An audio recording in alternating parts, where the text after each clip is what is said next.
தீபாவளி பண்டிகை குடும்பத்திற்கு அமைதியையும் மகிழ்ச்சியையும் கொண்டுவரும் என்றுதான் நினைத்தாள். ஆனால் அனன்யாவிற்கு அது ஒரு பயங்கர கனவின் தொடக்கமாக மாறியது.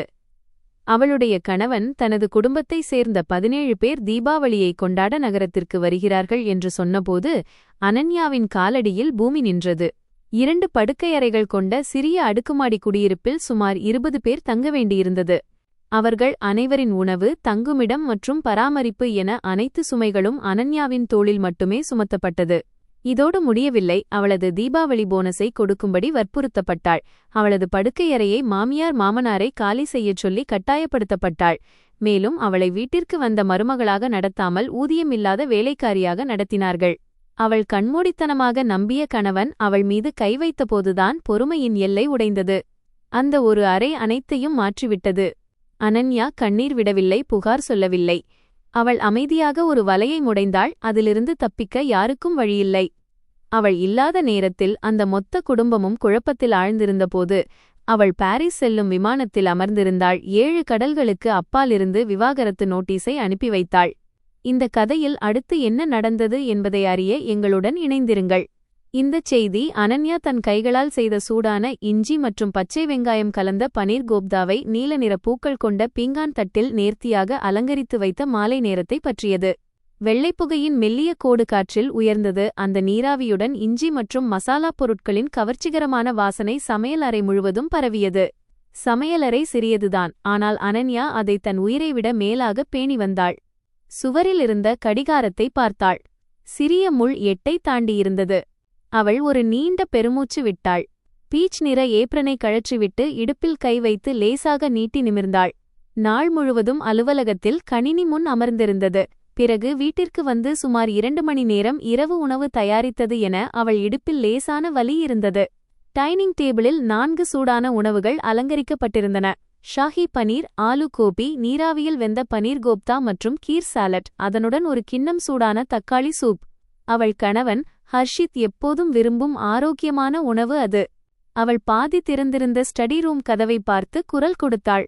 குரல் மிக உரக்கவும் இல்லை, மிக மெதுவாகவும் இல்லை. வேலையில் மூழ்கியிருந்த தன் கணவர் எளிதாக கேட்கும் வகையில் இருந்தது. ஹர்ஷித், உணவு தயாராக இருக்கிறது. உள்ளே இருந்து பதில் வரவில்லை.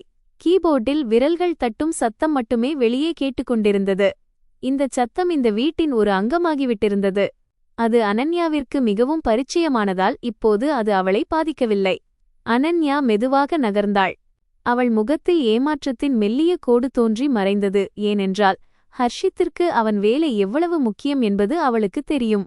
அவள் ஸ்டடி ரூம் கதவு வரை சென்று மெதுவாக இருமுறை தட்டினாள்.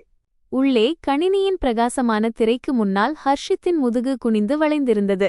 அவன் புருவங்கள் சுருங்கியிருந்தன. ஹர்ஷித் ஏதோ தீவிரமான வேலையில் சிக்கியிருந்தான்.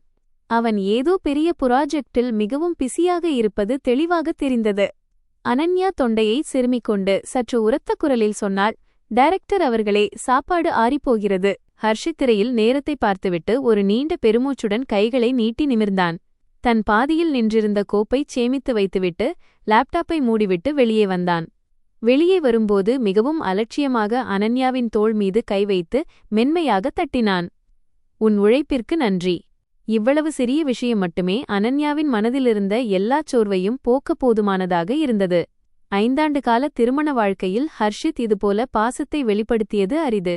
அவனை பொறுத்தவரை இதுபோன்ற சிறிய செயல்கள் மட்டுமே அவனுக்கு தன்மீது அக்கறை இருக்கிறது என்பதை காட்டும் உலகின் மிகப்பெரிய பொக்கிஷங்களாக இருந்தன. அவன் மேஜையில் அமர்ந்து தனக்காகச் சோறு நிறைந்த ஒரு கிண்ணத்தை எடுத்துக்கொண்டு எந்த பாராட்டு அல்லது கருத்துமின்றி மௌனமாக சாப்பிடத் தொடங்கினான். அது ஏதோ தினசரி வேலை போல இருந்தது. அனன்யாவும் அவனுக்கு முன்னால் அமர்ந்தாள். மெதுவாக சூப் அருந்திக் கொண்டே தனக்கு முன்னால் அமர்ந்திருந்த அந்த மனிதனை உற்று நோக்கினாள்.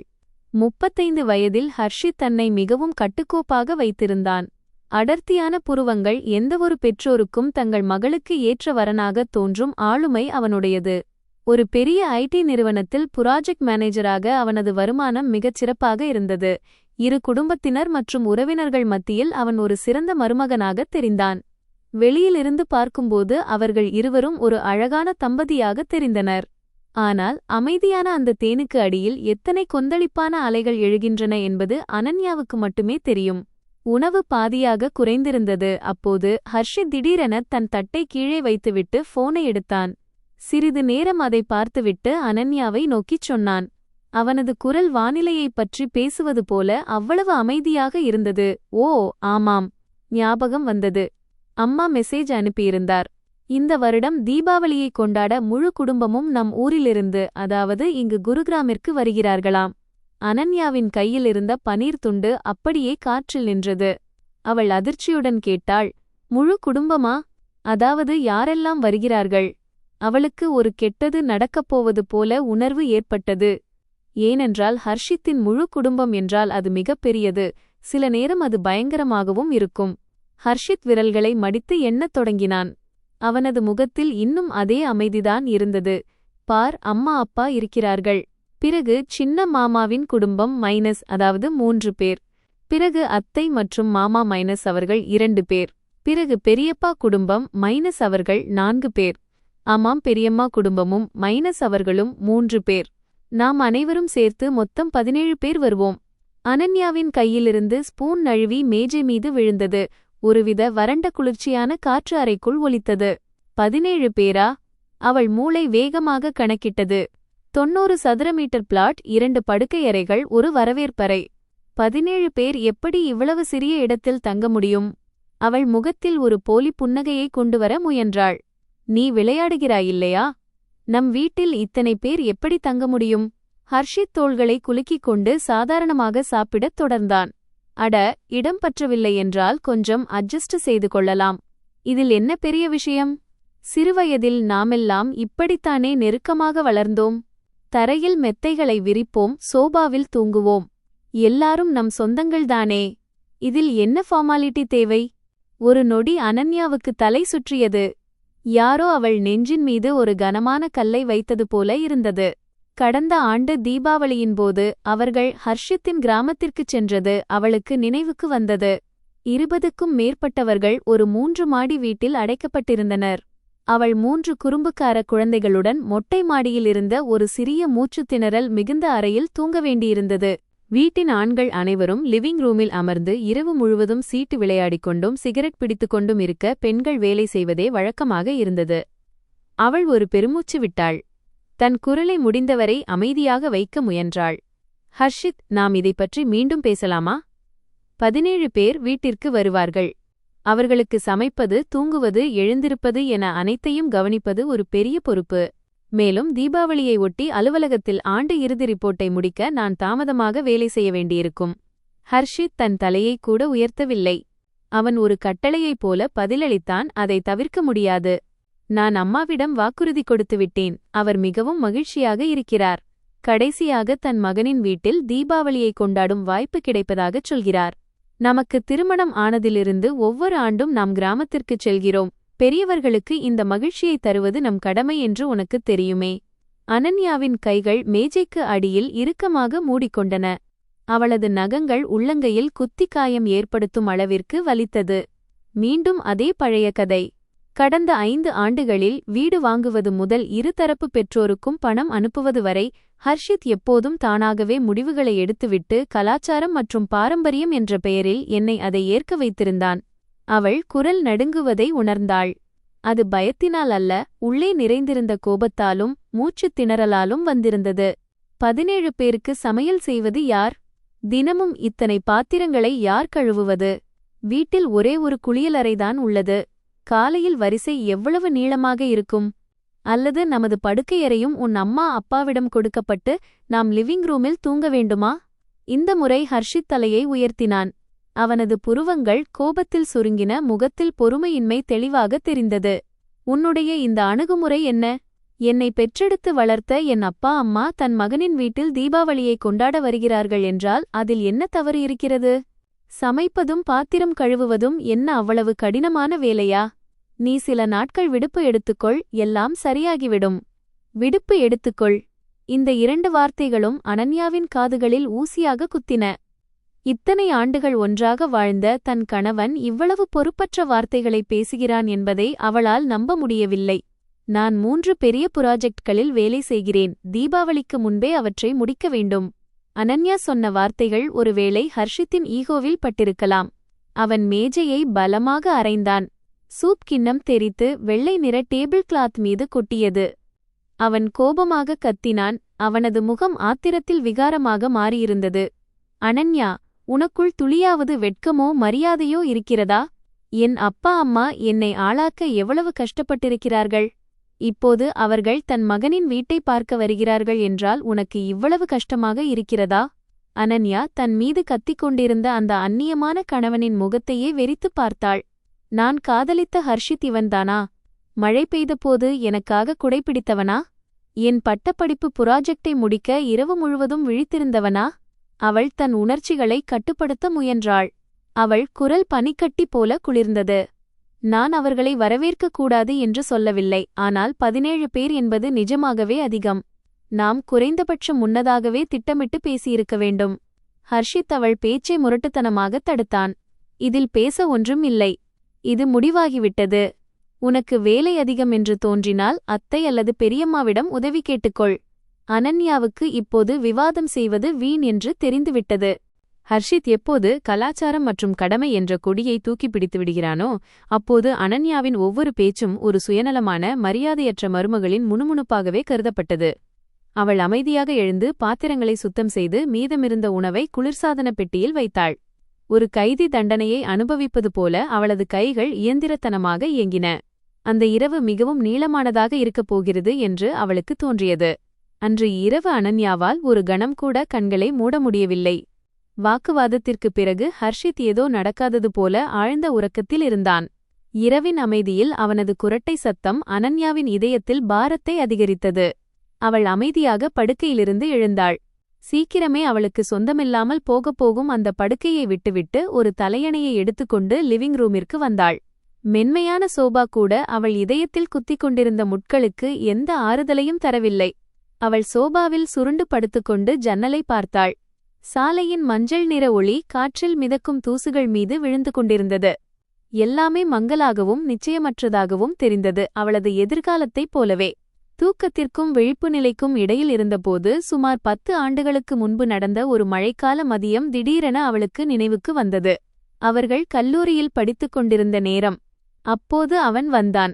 அவன் கையில் ஒரு நீல நிற குடை இருந்தது. அவன் எதுவும் பேசவில்லை. அமைதியாக அவளுக்காக குடையை திறந்து அவளை பெண்கள் விடுதி வரை கொண்டு போய்விட்டான். அதே சமயம் அவன் தோள்பட்டை ஒன்று மழையில் நனைந்து போயிருந்தது. தன்னை நனையாமல் காக்கத் தானாகவே நனையத் துணிந்த அந்த மனிதன் இன்று அதே பொறுப்புகளின் புயலுக்கு மத்தியிலும் அபத்தமான கோரிக்கைகளின் மத்தியிலும் தன்னை தள்ளிவிட்டு எதையும் தனியாகவே தாங்கிக் கொள்ளும்படி வற்புறுத்துகிறான். மறுநாள் காலை வீட்டின் சூழல் கண்ணாடியைப் போல கனமானது.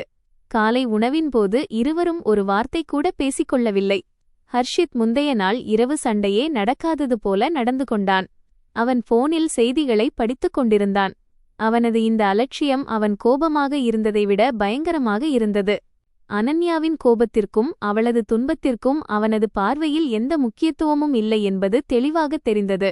அவன் வேலைக்குச் சென்றுவிட அனன்யாவை அந்த சிறிய வீட்டில் தனியாக விட்டுச் சென்றான்.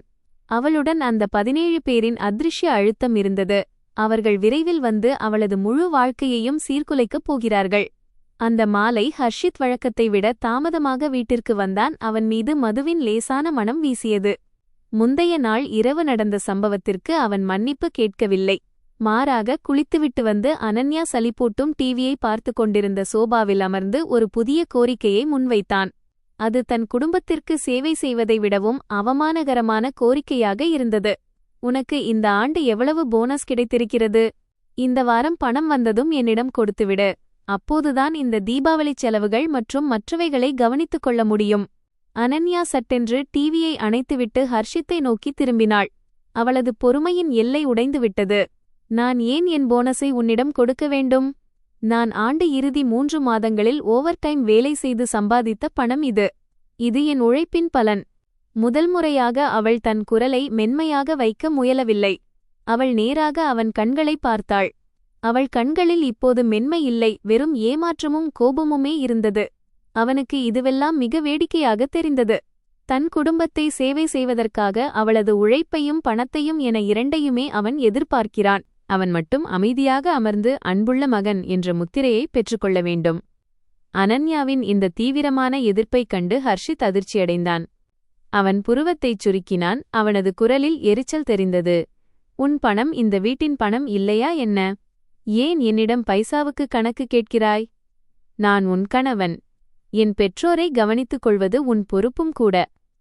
அல்லது எல்லா உறவினர்களும் இங்கு வந்து ஒரு சுவாரஸ்யமில்லாத தீபாவளியை பார்த்துவிட்டு தன்னால் தன் குடும்பத்தை கூட கவனிக்க முடியாத ஒரு பயனற்ற மனிதன் நான் என்று என்னை பார்த்துச் சிரிக்க வேண்டும் என்று நினைக்கிறாயா? அவன் மீண்டும் அதே பழைய வாதத்தை முன்வைக்கத் தொடங்கினான். தன் சிறிய குடும்பத்திற்கும் பெரிய குடும்பத்திற்கும் இடையிலான எல்லையை மங்கச் செய்தான்.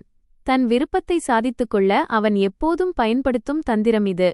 அனன்யா சிரித்தாள். அந்த சிரிப்பில் கசப்பும் வலியும் கலந்திருந்தது. ஹர்ஷித், உன்னையும் என்னையும் ஏமாற்றுவதை நிறுத்து. இந்த பணத்தை நீ ஒரு நல்ல தீபாவளிக்காக கேட்கவில்லை. உறவினர்களுக்கு முன்னால் உன் கௌரவத்தைக் காட்டவும் பணம் கொடுத்து நீ எவ்வளவு வெற்றிகரமானவன் என்று நிரூபிக்கவும் தான் கேட்கிறாய். ஆனால் என்னைப் பற்றி எப்போதாவது யோசித்திருக்கிறாயா? நானும் ஒரு மனிதன்தான். எனக்கும் சோர்வு வரும். எனக்கும் சுயமரியாதை இருக்கிறது. வாக்குவாதம் அதிகரித்தது. கடுமையான சொற்கள் ஏற்கனவே விரிசல்கள் நிறைந்திருந்த அந்த உறவை கத்திப்போல கிழித்தன. கோபம் ஹர்ஷித்தை குருடாக்கியது. அவன் சட்டென்று எழுந்தான். அனன்யாவின் முகத்திற்கு நேராக விரலை நீட்டிக் கத்தினான். அனன்யா, உன் எல்லையில் இரு. ஒரு மனைவியாக உன் இடம் எது என்று உனக்கு தெரிந்திருக்க வேண்டும். உன் புகுந்த வீட்டை நீ கவனித்துக் கொள்ள வேண்டும். உனக்கு இதை செய்ய விருப்பமில்லை என்றால் இதை செய்ய பலர் தயாராக இருக்கிறார்கள். அந்த கடைசி வாக்கியம் ஒரு நெருப்புப் பொறியைப் போல அனன்யாவின் பொறுமையின் எல்லையை கொளுத்தியது. அவளும் எழுந்தாள். அவளது குரல் பனிக்கட்டி போல இருந்தது. சரி, அப்படியானால் போய் யாரையாவது தேடிக்கொள். இந்த அடிமைத்தனத்தை என்னால் இனி தாங்க முடியாது.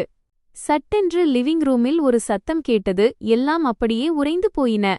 தன் அதிகாரத்திற்குச் சவால் விடப்பட்டதால் ஒரு கணம் தன் சுயநினைவை இழந்த ஹர்ஷித் அனன்யாவின் முகத்தில் பலமாக அறைந்தான். அவளது கன்னம் எரியத் தொடங்கியது. காதுகளில் ஒருவித ரீங்காரம் கேட்க, மூளையில் பயங்கரமான வெறுமை சூழ்ந்தது. அந்த அறை அவளது தோலில் மட்டும் விழவில்லை. அது அவளது சுயமரியாதை, அன்பு மற்றும் இந்த திருமணத்தின் எஞ்சியிருந்த இனிமையான நினைவுகளின் மீதான தாக்குதலாக இருந்தது. செய்த காரியத்தைக் கண்டு ஹர்ஷித்தும் அதிர்ந்தான். அவன் கண்களில் ஒரு கணம் குற்ற உணர்ச்சி தெரிந்தது. ஆனால் அவனது ஆணாதிக்க ஈகோ அதை மறைத்துவிட்டது. அவன் மன்னிப்பு கேட்கவில்லை. ஏதோ நீதான் என்னை வற்புறுத்தினாய் என்று முணுமுணுத்துவிட்டு பெட்ரூமிற்குள் சென்று கதவை பலமாக சாத்திக் கொண்டான். அனன்யா அங்கேயே நின்றிருந்தாள். தன் எரியும் கன்னத்தின் மீது கையை வைத்தாள். அவள் அழவில்லை. ஒரு கண்ணீர்த்துளி கூட விழவில்லை. அவள் இதயத்திலிருந்து கிளம்பி உடல் முழுவதும் பரவும் ஒருவிதமான குளிர்ந்த உணர்வை மட்டுமே உணர்ந்தாள். பெட்ரூமின் மூடிய கதவை பார்த்தாள். பிறகு தன் இளமை பருவத்தையே செலவழித்து அழகாக மாற்றிய அந்த வீட்டை பார்த்தாள். இன்று அந்த வீடு திடீரென ஏதோ அந்நியமாகத் தெரிந்தது. அந்த நொடியில் ஏதோ ஒன்று என்றென்றும் உடைந்துவிட்டது என்பதை அவள் உணர்ந்தாள். அன்பு செத்துவிட்டது. அவளது திருமணமும் முடிந்துவிட்டது. ஹர்ஷித் கொடுத்த அந்த அறை அனன்யாவின் இதயத்திலிருந்த பலவீனமான உணர்வுகள் அனைத்தையும் அடித்துச் சென்றுவிட்டு பின்னால் ஒரு உறையும் அமைதியை மட்டுமே விட்டுச் சென்றது. மறுநாள் காலை அவன் எழுந்திருப்பதற்கு முன்பே அவள் விழித்துவிட்டாள். ஆனால் எப்போதும் போல காலை உணவு தயாரிக்க அல்ல, சோபாவில் அமைதியாக அமர்ந்து ஒரு நிச்சயமற்ற வெறுமையை வெறித்து பார்க்கத்தான். ஹர்ஷித் தூக்க கலக்கத்துடனும் லேசான குற்ற உணர்வுடனும் அறையை விட்டு வெளியே வந்தபோது ஒரு பனிப்போர் அல்லது அவளது கோபத்தை அவன் எதிர்பார்த்தான். ஆனால் அப்படி எதுவும் நடக்கவில்லை. அனன்யா அவனை பார்த்து தலையை உயர்த்தினாள். அவள் கண்களில் எந்த உணர்ச்சியும் இல்லை. பிறகு ஒரு தட்டையான குரலில் சொன்னாள், நான் முடிவு செய்துவிட்டேன். நீ சொன்னது சரிதான். என் தீபாவளி போனஸை உன்னிடம் கொடுத்து விடுகிறேன். நீ தீபாவளி ஏற்பாடுகளை செய்துகொள். கடைசியில் இது குடும்பத்திற்காகத்தானே? ஹர்ஷித் ஒரு கணம் அதிர்ந்தான். தன் காதுகளை அவனால் நம்ப முடியவில்லை. இந்த திடீர் கீழ்ப்படிதல் அவனுக்கு நிம்மதியையும் அதே சமயம் ஒருவித இருமாப்பையும் தந்தது. நேற்றிரவு அறைந்த அந்த அறை ஒருவேளை சற்று அதிகமோ என்று நினைத்தான். ஆனால் அது வேலை செய்துவிட்டது என்பது தெளிவாக இருந்தது. அந்த அப்பாவி மனைவிக்கு ஒரு பாடத்தை கற்றுக் கொடுத்துவிட்டான். அவளது இடத்தை அவளுக்கு நினைவூட்டிவிட்டான். அவன் அருகில் வந்தான். அவன் குரல் மிகவும் மென்மையாக இருந்தது. நீ இதை புரிந்து கொண்டது நல்ல விஷயம். எனக்கும் என் குடும்பத்தின் நன்மைதான் முக்கியம். நீ வேலைக்குப் போ. வீட்டு ஏற்பாடுகளைப் பற்றி நான் அம்மாவிடம் பேசிக்கொள்கிறேன். அந்த சரணாகதி ஒரு தோல்வி அல்ல, அது ஒரு மிகப்பெரிய தப்பித்தலின் தொடக்கம் என்பது அவனுக்கு சிறிதும் தெரியவில்லை. அன்று அலுவலகத்தில் அனன்யா ஒரு இயந்திரத்தைப் போல வேலை செய்து கொண்டிருந்தாள். ஆனால் அவள் மூளை தன் திட்டத்தின் ஒவ்வொரு அடியையும் வடிவமைத்துக் கொண்டிருந்தது. மதிய உணவு இடைவேளையில் அவள் சாப்பிடவில்லை. நேராக அருகிலிருந்த வங்கிக்குச் சென்றாள். தன் சம்பளக் கணக்கிலிருந்து புதிதாக வந்திருந்த 1,00,000க்கும் அதிகமான போனஸை அமைதியாக எடுத்தாள். அதனுடன் கடந்த 5 ஆண்டுகளில் ஃப்ரீலான்ஸ் புராஜெக்ட்கள் மூலம் சேமித்து வைத்திருந்த தன் முழு சேமிப்பான சுமார் 3,00,000த்தையும் எடுத்தாள்.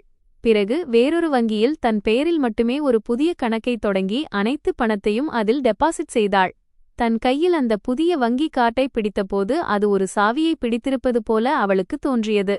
ஒரு புதிய வாழ்க்கையின் சாவி. மதியம் ஒரு கிளைண்ட்டைச் சந்திக்கும் சாக்கில் அனன்யா ஒரு சிறிய கஃபேக்குச் சென்றாள். அங்கு தன் நெருங்கிய தோழி காவ்யாவை அழைத்திருந்தாள். அனன்யாவின் கன்னத்தில் இருந்த லேசான நீல நிற காயத்தைக் கண்டு காவ்யா அதிர்ச்சியடைந்து பிறகு கோபமுற்றாள். அந்த கயவன் உன்னை அடித்தானா? என் கடவுளே அனன்யா, நீ இதுவரை இதை எப்படிச் சகித்துக் கொண்டிருந்தாய்? அனன்யா தலையை மட்டும் அசைத்தாள். அவள் குரல் விசித்திரமாக அமைதியாக இருந்தது. காவ்யா, நான் முடிவு செய்துவிட்டேன். நான் போகிறேன். அவள் தன் போனில் பாரிஸ் செல்வதற்கான ஒரு வழி விமான டிக்கெட்டின் ஸ்கிரீன்ஷாட்டை அவளிடம் காட்டினாள். விமானம் 3 நாட்களுக்குப் பிறகு தீபாவளிக்கு 2 நாட்களுக்கு முன்னதாக இருந்தது. காவ்யா அதிர்ச்சியிலும் கவலையிலும் இருந்தாள். ஆனால் அதே சமயம் மகிழ்ச்சியாகவும் இருந்தாள். நீ உண்மையிலேயே செல்கிறாயா? ரொம்ப நல்ல முடிவு. போ, அந்த குடும்பத்திற்கு பாடம் கற்றுக்கொடு. ஆனால் எல்லாவற்றையும் தயார் செய்துவிட்டாயா? அந்நிய நாட்டில் எப்படி தனியாக இருப்பாய்? அனன்யா தன் தோழியின் கைகளை பிடித்துக் கொண்டாள். அவள் கண்களில் இதுவரை காணாத ஒரு உறுதி இருந்தது. என் தியாகமும் பொறுமையும்தான் எனக்கு கற்றுக் கொடுத்தது நான் இனி இப்படி ஒரு வாழ்க்கையை வாழ முடியாது என்று. என்னிடம் சேமிப்பு இருக்கிறது. எனக்கு பிரெஞ்சு மொழி தெரியும். நான் சரியாக இருப்பேன்.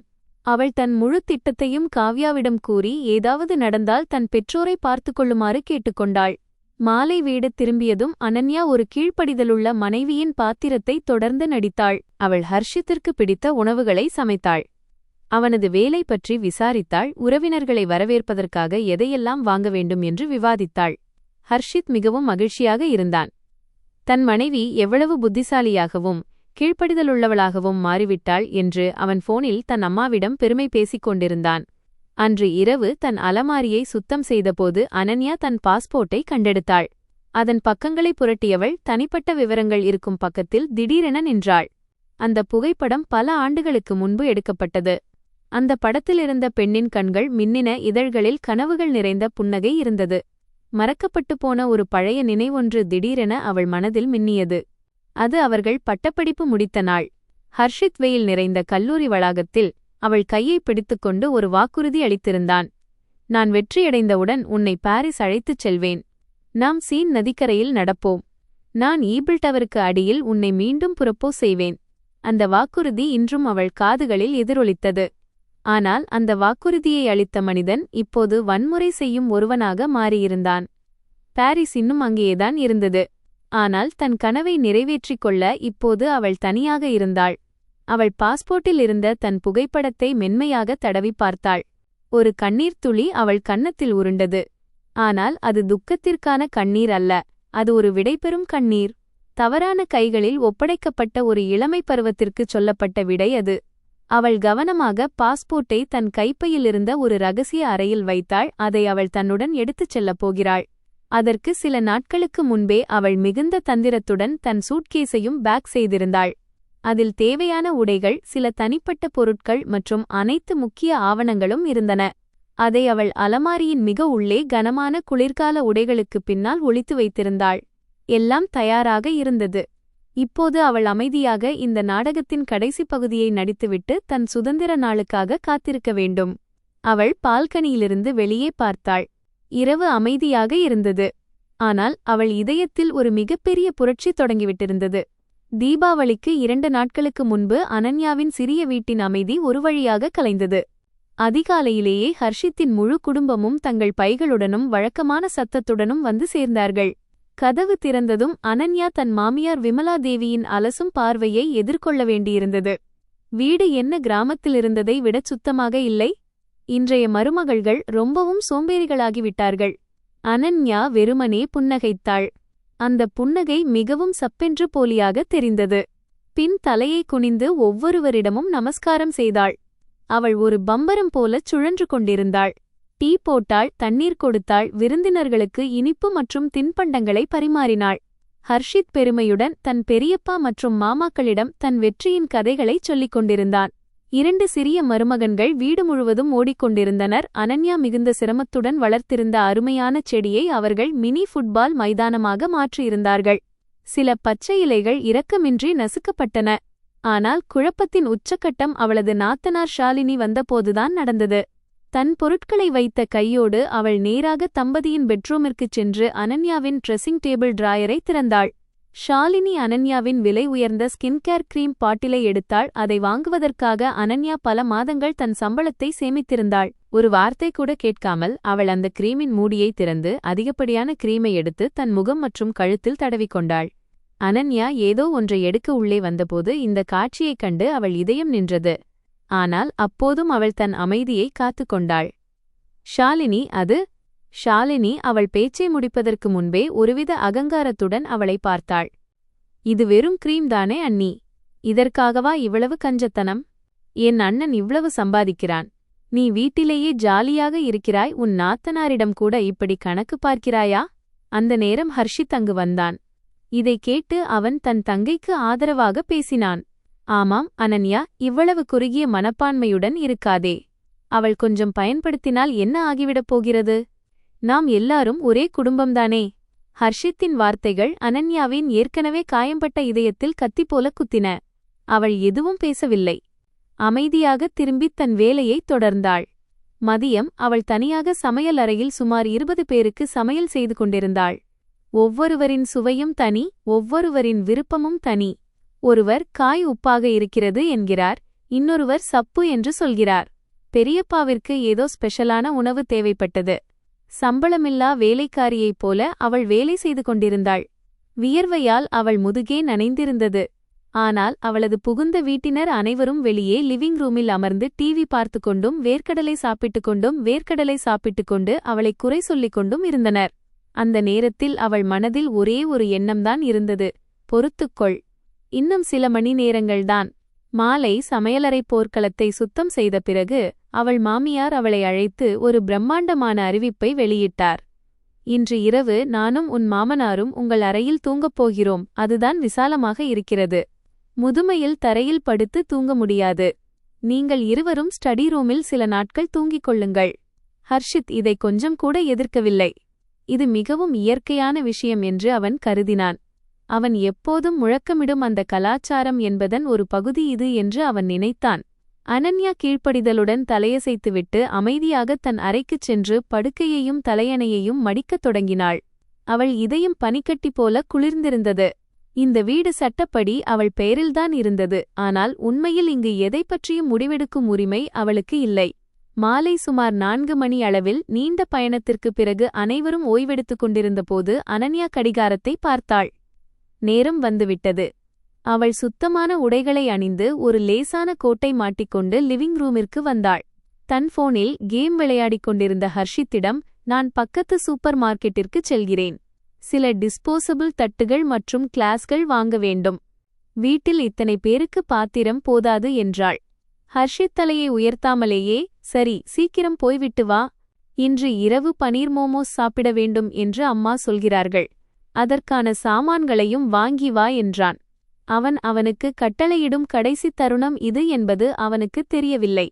அனன்யா மெதுவாக சரி என்றாள். அவள் லிவிங் ரூமை ஒருமுறை பார்த்தாள். தன் திருமணத்தை நரகமாக மாற்றிய அந்த முகங்கள் அனைத்தையும் நினைவு கூர்ந்தாள். அவள் தன் பேக்கை எடுத்துக்கொண்டாள். அதில் அவளது அடையாள அட்டைகள், பாஸ்போர்ட், பணம் மற்றும் அவளது எதிர்காலம் இருந்தது. அமைதியாக கதவைத் தாண்டி வெளியே வந்தாள். லிஃப்ட் கதவு மெதுவாக மூடியது. அது அவளை பின்னால் விட்டு சென்ற அந்த சத்தம், குழப்பம் மற்றும் பாரமான உலகத்திலிருந்து அவளை பிரித்தது. அவள் ஒரு நீண்ட பெருமூச்சு விட்டாள். ஆயிரக்கணக்கான கிலோ எடையுள்ள பாரத்தை சுமந்து கொண்டிருந்தவள் அதை கீழே வைத்தது போல உணர்ந்தாள். சூப்பர் மார்க்கெட்டிற்குச் செல்ல வலதுபுறம் திரும்புவதற்கு பதிலாக அவள் உறுதியுடன் இடதுபுறம் திரும்பி நேராக மெட்ரோ ஸ்டேஷனை நோக்கி நடந்தாள். மாலை காலை 5:30 மணிக்கு அனன்யா விமான நிலையத்தின் காத்திருப்பு பகுதியில் அமைதியாக அமர்ந்திருந்தாள். அனைத்து நடைமுறைகளையும் அவள் விரைவாக முடித்துவிட்டாள். மின்னணு பலகையில் பாரிஸ் ஃப்ளைட் VN 533 புறப்படும் நேரம் மாலை 6:45 என்று மின்னியது. அதை பார்த்ததும் அவள் இதயம் வேகமாக துடித்தது.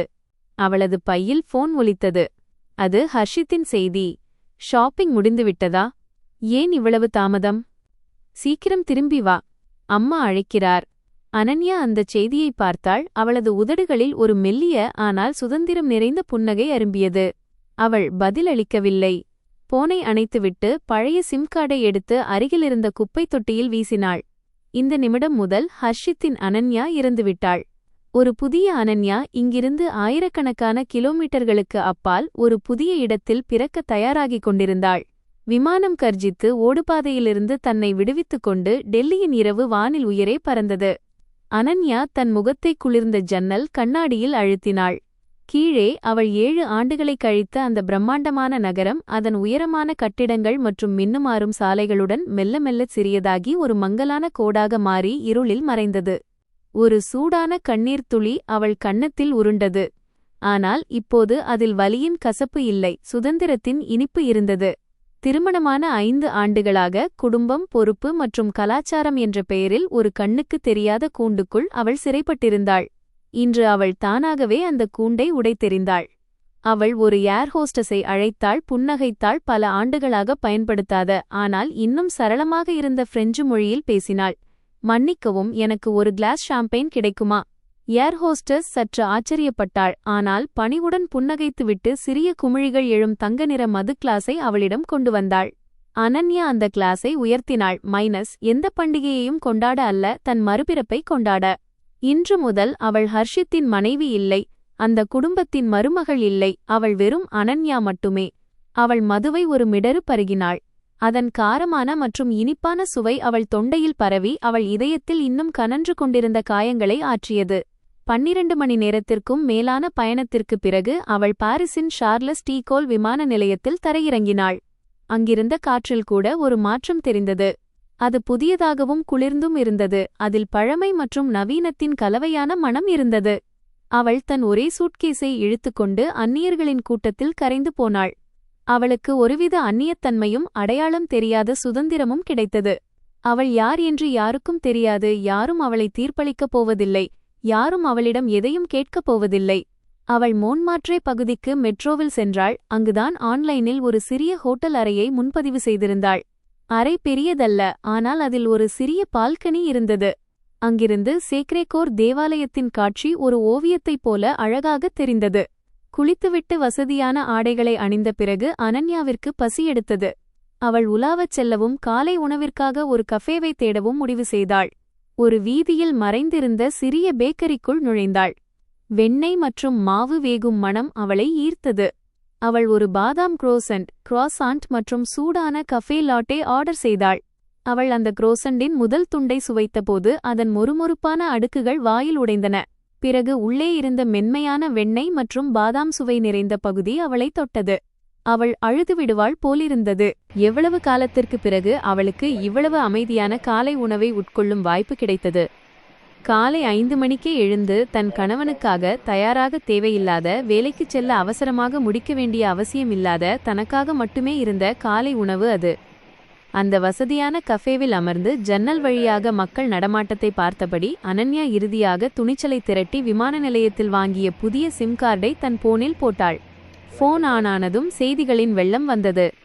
50க்கும் மேற்பட்ட மிஸ்டு கால்கள், 30க்கும் மேற்பட்ட செய்திகள், அனைத்தும் ஹர்ஷித்திடமிருந்து. அவள் ஒரு பெருமூச்சு விட்டு அமைதியாக செய்திகளை திறந்தாள். அவனது உணர்ச்சிகளின் வீச்சை அந்தச் செய்திகள் கச்சிதமாக காட்டின. எரிச்சலில் தொடங்கி அமைதியின்மை, கவலை, இறுதியில் உச்சக்கட்ட கோபம் வரை. நீ எங்கே இருக்கிறாய்? அனைவரும் உன் வரவிற்காக காத்திருக்கிறோம். உணவுக்கு நேரமாகிறது. அனன்யா, ஏன் போனை எடுக்கவில்லை? எங்கே செத்துப்போனாய்? உடனே திரும்பி வரவில்லை என்றால் என்னை குற்றம் சொல்லாதே. அனன்யா அந்த செய்திகளை மேலோட்டமாக பார்த்தாள். அவளது இதயம் அமைதியான ஏரியைப் போல எந்த அசைவும் இன்றி இருந்தது. ஒரு காலத்தில் அவனது ஒரு செய்தியை கண்டாலே பதறிப்போவாள். ஆனால் இப்போது அவன் மீது அவளுக்கு சிரிப்பும் பரிதாபமும் மட்டுமே வந்தது. அவள் உலகத்தின் மறுமுனையில் இருக்கும்போது கூட தன்னை இன்னும் கட்டுப்படுத்தலாம் என்று அவன் நினைப்பது அவளுக்கு விசித்திரமாக இருந்தது. அவள் நீண்ட விரல்கள் திரையில் ஓடின. ஒரு சிறிய ஆனால் மிக கடுமையான பதிலை டைப் செய்தாள். நான் பிரான்சில் இருக்கிறேன். தீபாவளி உணவிற்கு தயவுசெய்து என் இடத்தை பிடித்திருப்பவளிடம் கேட்டுக்கொள்ளுங்கள். சென்ட் பட்டனை அழுத்தியதும் அவனது பதிலுக்காக அவள் காத்திருக்கவில்லை. அவள் கான்டாக்ட் லிஸ்டிற்கு சென்று கணவன் என்று சேமித்திருந்த பெயரை தேர்ந்தெடுத்து பிளாக் செய்தாள். பிறகு தன் மாமியார், நாத்தனார் மற்றும் உறவினர்கள் என அனைவரது எண்களையும் பிளாக் செய்தாள். போனை மேஜை மீது வைத்துவிட்டு தன் காலை உணவை தொடர்ந்து ரசித்தாள். வெளியே குளிர்கால சூரியன் மங்கலாக இருந்தாலும் பழைய வீதியின் ஒரு மூலையை ஒளிர செய்ய போதுமானதாக இருந்தது. அனன்யா உணவை முடித்துவிட்டு சேக்ரே கோர் தேவாலயத்தின் குன்றின் மீது ஏற முடிவு செய்தாள். தனக்கு இவ்வளவு பெரிய துணிச்சலை கொடுத்த அந்த உயர்ந்த சக்திக்கு நன்றி சொல்ல விரும்பினாள். வாழ்க்கையில் இன்னும் பல சவால்கள் வரும் என்பது அவளுக்கு தெரியும். ஆனால் அது குறைந்தபட்சம் அவள் விருப்பப்படி அமைந்த வாழ்க்கை. அவள் தன் சுவாசத்தை அவளே நிர்ணயிக்கும் வாழ்க்கை அது. குருகிராமில் இருந்த அந்த பிளாட்டில் சூழல் மூச்சு திணறத் தொடங்கியது. இரவு உணவு இன்னும் தயாராகவில்லை. அனன்யாவை பற்றிய எந்த தகவலும் இல்லை. ஆரம்பத்தில் ஹர்ஷித்திற்கு சலிப்பு மட்டுமே இருந்தது. ஏதோ சிறிய விஷயத்திற்காக அவள் கோபப்பட்டு தன் கவனத்தை ஈர்க்க தாமதம் செய்கிறாள் என்று நினைத்தான். போனை எடுத்து அழைத்தான். ஆனால் மறுமுனையில் நீண்ட அழைப்பு மணி மட்டும் ஒலித்துக் கொண்டிருந்தது. அவன் புருவத்தைச் சுருக்கி மனதிற்குள் திட்டிவிட்டு போனை சோபாவில் வீசினான்.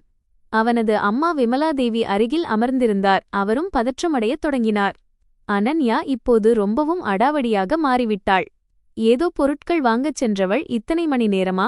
இத்தனை குழந்தைகளும் முதியவர்களும் இங்கே பசியோடு இருக்க அவளுக்கு கொஞ்சமாவது பொறுப்பு வேண்டாமா? மற்ற உறவினர்களும் பேசத் தொடங்கினர்.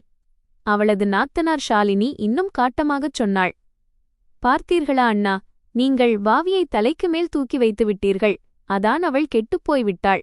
இவளிடம் கொஞ்சம் கண்டிப்புடன் இருக்க வேண்டும் என்று நான் அன்றே சொன்னேனே. ஹர்ஷித்தின் முகம் அவமானத்தில் சிவந்தது.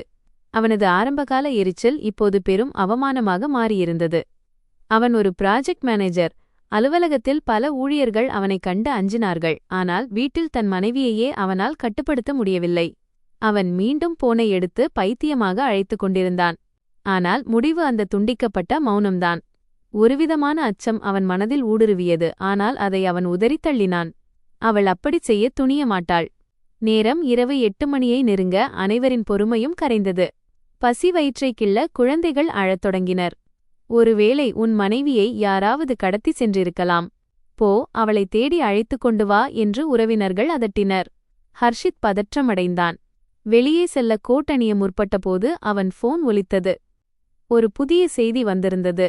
அவன் படபடப்புடன் அதை திறந்தான்.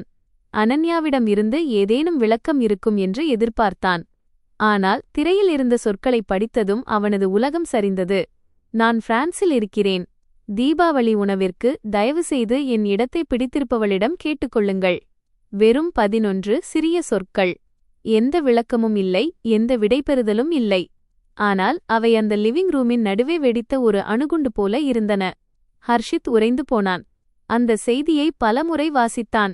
தன் கண்களையே அவனால் நம்ப முடியவில்லை. பிரான்சா? அங்கு அவள் என்ன செய்கிறாள்? இடத்தை பிடித்திருப்பவள் என்றால் என்ன அர்த்தம்? அவனது மூளையில் கேள்விகள் மோதுண்டன. ஆனால் பதில் கிடைக்கவில்லை. அவனது நடுக்கம் ஆத்திரமாக மாறியது. என்னை தனியாக விட்டுவிட்டு தீபாவளிக்கு சரியாக ஓடிவிட அவளுக்கு எப்படி துணிச்சல் வந்தது? மீண்டும் மீண்டும் கால் பட்டனை அழுத்தினான். ஆனால் மறுமுனையிலிருந்து வந்த அந்த மௌனம் அவன் பிளாக் செய்யப்பட்டிருப்பதை அவனுக்கு உணர்த்தியது. அவனது அம்மா விமலாதேவி அவன் முகமாற்றத்தைக் கண்டு எட்டிப் பார்த்து அந்த செய்தியை வாசித்தார். உடனே அவர் ஒரு அலறல் சத்தம் போட்டார். கடவுளே, அந்த பேய் நிஜமாகவே ஓடிவிட்டாள். எல்லா பணத்தையும் எடுத்துக்கொண்டு ஓடிவிட்டாள். ஹர்ஷித், நீ சுத்தமான பயனற்றவன். ஒரு மனைவியைக் கூட உன்னால் கட்டுப்படுத்த முடியவில்லை. அவளை ஓட விட்டுவிட்டாயே. இப்போது இந்த குடும்பம் முழுவதற்கும் யார் சமைப்பார்கள்? விமலாதேவியின் அந்த கடைசி கேள்விதான் உண்மையான பிரச்சனையாக இருந்தது. அவருக்கு தன் மகனின் திருமண முறிவை பற்றி கவலையில்லை. தன் குடும்பத்திற்கு யார் இனி உணவு பரிமாறுவார்கள் என்பதுதான் கவலையாக இருந்தது. மற்ற உறவினர்களும் கத்தத் தொடங்கினர். ஒவ்வொருவரும் ஒவ்வொரு கருத்துச் சொன்னனர். அன்றுதான் சொன்னேனே, அனன்யா நல்லவள் இல்லை என்று. என் பேச்சை நீ கேட்கவில்லை என்று பெரியப்பா குத்தினார். இப்போது எப்படிப்பட்ட தீபாவளி? சாப்பிடக்கூட ஒன்றுமில்லை என்று மாமி முறையிட்டார். வீடு இப்போது ஒரு சந்தை போல மாறியது. யாருமே ஹர்ஷித்திற்கு ஒரு ஆறுதல் வார்த்தை சொல்லவில்லை. அனைவரும் அவனைச் சாடினர். ஹர்ஷித் அந்த குறைகூறல்களின் நடுவே நின்றான். அவனுக்கு தலை சுற்றியது. அனன்யா வாங்கி வைத்திருந்த சமையல் பொருட்கள் அங்கிருந்தன. அவை சில மணி நேரங்களுக்கு முன்பு ஒரு விருந்திற்கு தேவையானவையாக இருந்தன. இப்போது அவை அவன் இயலாமையைக் கண்டு கேலி செய்தன. அவனுக்கு சமைக்கத் தெரியாது. அவனது அம்மாவும் மற்ற பெண்களும் மருமகள் செய்து தருவதை உண்ணவே பழகியிருந்தார்கள். யாருமே சமையலறைக்குச் சென்று கை வைக்க விரும்பவில்லை. அவன் சுற்றும் முற்றும் பார்த்தான். 16 ஜோடி கண்கள் அவனை விசித்திரமாக பார்த்தன, ஒரு தீர்வை எதிர்பார்த்து காத்திருந்தன. ஆனால் வாழ்க்கையிலேயே முதல் முறையாக ஹர்ஷித் தன்னை முற்றிலும் உதவியற்றவனாக உணர்ந்தான். எந்த பெண்ணை அவன் எப்போதும் பலவீனமானவள் என்று நினைத்தானோ, யாரைத்தான் எளிதாக கட்டுப்படுத்தலாம் என்று கருதினானோ, அவள் அவனுக்கு ஒரு மரண அடி கொடுத்திருந்தாள். அவள் மட்டும்தான் சென்றாள் என்பதில்லை, அவள் சென்றபோது அந்த கலாச்சார குடும்பத்தை இயக்கும் திறனையும் தன்னுடன் கொண்டு சென்றுவிட்டாள். பாரிஸில் முதல் சில நாட்கள் நம்ப முடியாத சுதந்திர உணர்வுடன் கழிந்தன. அனன்யா தனது நேரத்தை பழைய தெருக்களில் உலாவியும் பெரிய அருங்காட்சியகங்களில் தொலைந்து போயும் சிறிய கஃபேக்களில் மணிக்கணக்கில் அமர்ந்து மக்களை கவனித்தும் கழித்தாள். பழைய நாட்களின் கோபமும் வலியும் பின்னால் தள்ளப்பட்டு அதற்கு பதிலாக ஒரு ஆழ்ந்த அமைதி வந்து சேர்ந்திருந்தது. ஆனால் ஒரு புதிய வாழ்க்கையை உண்மையிலேயே தொடங்க மனரீதியான சுதந்திரம் மட்டும் போதாது என்பதை அவள் அறிந்திருந்தாள். அவளுக்கு சட்டப்பூர்வமான சுதந்திரமும் தேவைப்பட்டது. ஹர்ஷித்துடனான அவளது திருமணம் இன்னும் அவளை கட்டி போட்டிருந்த ஒரு கண்ணுக்கு தெரியாத சங்கிலி போல இருந்தது. அதை அவள்தான் உடைக்க வேண்டும். அவள் காவ்யாவிற்கு ஃபோன் செய்ய முடிவு செய்தாள். அழுவதற்கோ ஆறுதல் பெறுவதற்கோ அல்ல, நடவடிக்கை எடுப்பதற்காக. கால் இணைந்ததும் அவளது தோழியின் கம்பீரமான குரல் மறுமுனையில் கேட்டது. கடவுளே தோழி, கடைசியாக எனக்கு ஃபோன் செய்ய நினைத்துவிட்டாயா? இங்கு வீட்டிலெல்லாம் ஒரு சந்தை போல குழப்பமாக இருக்கிறது தெரியுமா? காவ்யா மூச்சுவிடாமல் எல்லாவற்றையும் சொன்னாள். ஹர்ஷித் எப்படி தன் நிறுவனம் மற்றும் உறவினர்கள் மத்தியில் கேலிப் பொருளாகிவிட்டான். சமைக்க ஆளில்லாததால் அவள் மாமியார் விமலாதேவி தினமும் அனன்யாவை திட்டித் தீர்ப்பது, அவளது நாத்தனார் சமூக ஊடகங்களில் அவளை பழித்துச் செய்திகளை பதிவிடுவது என அனைத்தையும் விவரித்தாள். அனன்யா எல்லாவற்றையும் கேட்டாள். அவளது இதயத்தில் எந்த அசைவும் இல்லை. அந்த மனிதர்கள், அந்த கதைகள் எல்லாம் அவளுக்கு பிற உலகத்தைச் சேர்ந்த அந்நியர்களாகத் தெரிந்தனர். அவள் அமைதியாக காவ்யாவின் பேச்சைத் தடுத்தாள். காவ்யா, அவர்கள் வாழ்ந்தாலும் சரி செத்தாலும் சரி எனக்கு கவலையில்லை. ஒரு வேலையைச் செய்யத்தான் நான் உனக்கு ஃபோன் செய்தேன். உனக்கு தெரிந்த சிறந்த விவாகரத்து வக்கீல் யாராவது இருக்கிறார்களா? நான் எல்லாவற்றையும் எவ்வளவு சீக்கிரம் முடியுமோ அவ்வளவு சீக்கிரம் முடிக்க விரும்புகிறேன். மறுமுனையில் காவ்யா சில நொடிகள் மௌனமாக இருந்துவிட்டு உரக்கச் சிரித்தாள். நிச்சயமாக தெரியும். உனக்காக நான் ஏற்கனவே தயார் செய்துவிட்டேன். என் அத்தை மகள் ஒரு பிரபலமான சட்ட நிறுவனத்தில் வேலை செய்கிறாள். அவள் எனக்கு ஒரு வக்கீலை அறிமுகப்படுத்தினாள். அவர்கள் இதுபோன்ற ஆணாதிக்க வன்முறை கணவர்களை கையாள்வதில் வல்லவர்கள். உடனே காவ்யா வக்கீலின் தொடர்பு விவரங்களை அனுப்பினாள். அன்று மதியம் அனன்யா வக்கீலுடன் ஒரு வீடியோ காலில் பேசினாள். அவள் கற்பனை செய்ததற்கு மாறாக வக்கீல் நடுத்தர வயதுடைய பெண்மணி பார்ப்பதற்கு மென்மையாக தெரிந்தாலும் கண்கள் கூர்மையாக இருந்தன. 5 ஆண்டுகால மன உளைச்சல் முதல் அந்த கடைசி அறை வரை அவளது முழு கதையையும் அமைதியாக கேட்ட பிறகு வக்கீல் தலையசைத்தார். அவர் குரலில் நம்பிக்கை இருந்தது. வணக்கம் அனன்யா, உங்கள் நிலையை புரிந்து கொண்டேன். கவலைப்பட வேண்டாம். சட்டம் எப்போதும் பாதிக்கப்பட்டவர்களுக்கு ஆதரவாகவே இருக்கும். நீங்கள் அனுபவித்த கொடுமைகளின் அடிப்படையில் ஒருதலைப்பட்சமான விவாகரத்து மற்றும் உங்கள் சொத்துக்களை முழுமையாக பாதுகாப்பதற்கான போதுமான ஆதாரங்கள் நம்மிடம் உள்ளன. வக்கீலின் ஆலோசனையின் பேரில் அனன்யா ஆதாரங்களை சேகரிக்கத் தொடங்கினாள். அது ஒரு வேதனையான ஆனால் வலிமையான செயல்முறை. அவள் பழைய செய்திகள், பல ஆண்டுகளுக்கு முந்தைய மின்னஞ்சல்களை தேடி எடுத்தாள். ஹர்ஷித் எவ்வளவு திட்டமிட்டு அவளை கட்டுப்படுத்தினான், அவமானப்படுத்தினான் என்பதை அப்போது உணர்ந்தாள். இன்று இரவு அம்மா சாப்பிட வருகிறார்கள், ஷாஹி பனீர் செய் என்று உத்தரவிடும் செய்திகள், தாமதமாக வீட்டுக்கு வந்ததற்காக திட்டும் செய்திகள் என அனைத்தும் ஆதாரங்களாக மாறின. இவ்வளவு தாமதமாக ஏன் வந்தாய்? உன் கணவனுக்கு சரியான நேரத்தில் உணவு சமைக்க வேண்டும் என்ற உணர்வு கூட உனக்கு இல்லையா என்று அவன் கத்தியது. மேலும் காவ்யா ரகசியமாக பதிவு செய்திருந்த அந்த சண்டைகளின் ஆடியோக்கள் மைனஸ் அதில் அவன் மிரட்டியது, திட்டியது என அனைத்தும் இருந்தன. அவள் அனைத்தையும் முறையாக தொகுத்து வக்கீலிடம் அனுப்பினாள். வெறும் 2 நாட்களுக்குள் வக்கீல் ஒரு முழுமையான விவாகரத்து வழக்கை தயார் செய்தார். அதில் ஒருதலைப்பட்சமான விவாகரத்து மனு, சொத்துக்களை பிரிப்பதற்கான கோரிக்கை மற்றும் ஹர்ஷித் தன்னை எந்த வகையிலும் தொந்தரவு செய்யக்கூடாது என்பதற்கான தடை உத்தரவு என அனைத்தும் அடங்கியிருந்தன. அவர் அதை இறுதி சரிபார்ப்பிற்காக அனன்யாவிற்கு மின்னஞ்சல் செய்தார். அந்த மனுவிலிருந்த ஒவ்வொரு சொல்லையும் வாசித்தபோது தன் சோகமான வாழ்க்கையின் குற்றப்பத்திரிகையைத் தானே வாசிப்பது போல அனன்யாவுக்குத் தோன்றியது. ஆனால் இந்த முறை அவள் பாதிக்கப்பட்டவள் அல்ல, குற்றம் சாட்டுபவள். அவள் அந்த மனுவை பிரிண்ட் எடுத்து கையெழுத்திடுவதற்கு முன் காலியாக இருந்த அந்த இடத்தை நீண்ட நேரம் வெறித்துப் பார்த்தாள். இது வெறும் திருமணத்தை முடிப்பதற்கான கையெழுத்து மட்டுமல்ல, ஒரு புதிய வாழ்க்கையை தொடங்குவதற்கான கையெழுத்து. அவள் பேனாவை எடுத்து உறுதியான ஒரு கோட்டில் தன் பெயரை எழுதினாள், -அனன்யா. அந்த பெயரின் உண்மையான அர்த்தத்தையே அவள் கிட்டத்தட்ட மறந்தே போயிருந்தாள். கையெழுத்திட்ட பிறகு அனைத்து நோட்டரி செய்யப்பட்ட ஆவணங்களையும் சர்வதேச கூரியர் மூலம் டெல்லியில் உள்ள வக்கீல் அலுவலகத்திற்கு அனுப்பி வைத்தாள். எல்லாம் முடிந்துவிட்டது. தான் செய்யக்கூடிய அனைத்தையும் அவள் செய்துவிட்டாள். மீதியை நீதியின் கைகளில் விட்டுவிடலாம் என்று முடிவு செய்தாள். அந்த நேரத்தில் வக்கீலிடமிருந்து ஒரு உறுதிப்படுத்தல் மின்னஞ்சல் வந்தது. வணக்கம் அனன்யா, அனைத்து ஆவணங்களும் கிடைத்துவிட்டன. எல்லாம் சட்டப்படி செல்லத்தக்கது. நாளை காலை மிஸ்டர் ஹர்ஷித்திற்கு நீதிமன்றத்திலிருந்து அதிகாரப்பூர்வ அழைப்பாணை சம்மன்ஸ் வந்து சேரும். தைரியமாக இருங்கள். மின்னஞ்சலை படித்த பிறகு அனன்யா பால்கனிக்கு வந்து தூரத்தில் மின்னும் ஈபிள் டவரை பார்த்தாள். இரவு நேர குளிர்காற்று வீசியது. ஆனால் அவளுக்கு குளிர் எடுக்கவில்லை. அதற்கு மாறாக அவள் நெஞ்சில் ஒரு வெப்பத்தை உணர்ந்தாள். சட்டப் போராட்டம் நீண்ட காலம் நடக்கலாம், ஆனால் தன் ஆன்மாவிற்கான போரில் அவள் வென்றுவிட்டாள். சட்டரீதியான பாரத்தை வக்கீலிடம் ஒப்படைத்த பிறகு அனன்யா தன் ஆன்மா மேகத்தைப் போல லேசானதாக உணர்ந்தாள். பாரிஸ் நகரின் பரபரப்பான வாழ்க்கை ஒரு தப்பித்தலுக்கு சிறந்த இடமாக இருந்தது. ஆனால் வாழ்க்கையை மீண்டும் கட்டியெழுப்ப அவளுக்கு அமைதியான இடம் தேவைப்பட்டது. அவள் தன்னைத்தானே கேட்டுக்கொள்ளக்கூடிய ஒரு இடம். தன் கல்லூரி காலத்தின் கனவு அவளுக்கு நினைவுக்கு வந்தது. தெற்கு மாகாணத்தில் உள்ள ஊதா நிற லேவண்டர் பூத்துக் குலுங்கும் வயல்கள், இனிப்பான மனம் வீசும் பேக்கரிகள். எந்த தயக்கமுமின்றி அவள் பொருட்களை பேக் செய்து பாரிஸை விட்டுவிட்டு அழகான புரோவன்ஸ் பகுதிக்கு ரயிலில் சென்றாள். அங்கே ஒரு தொலைதூர நகரில் பழைய வீடு ஒன்றில் ஒரு சிறிய அறையை வாடகைக்கு எடுத்தாள். அங்கே வானளாவிய கட்டிடங்கள் இல்லை, பரபரப்பான வாகனங்கள் இல்லை. குறுகிய கற்கள் பதித்த வீதிகள், பௌகன்வில்லா பூக்கள் நிறைந்த வீடுகள், மூலிகைகளின் மனம் வீசும் புதிய காற்று மட்டுமே இருந்தது. அங்கே ஒருநாள் உலாவும்போது தொடக்க நிலையில் உள்ளவர்களுக்கான ஒரு சிறிய பிரெஞ்சு பேஸ்ட்ரி பாடத்திற்கான விளம்பரத்தை கண்டாள்.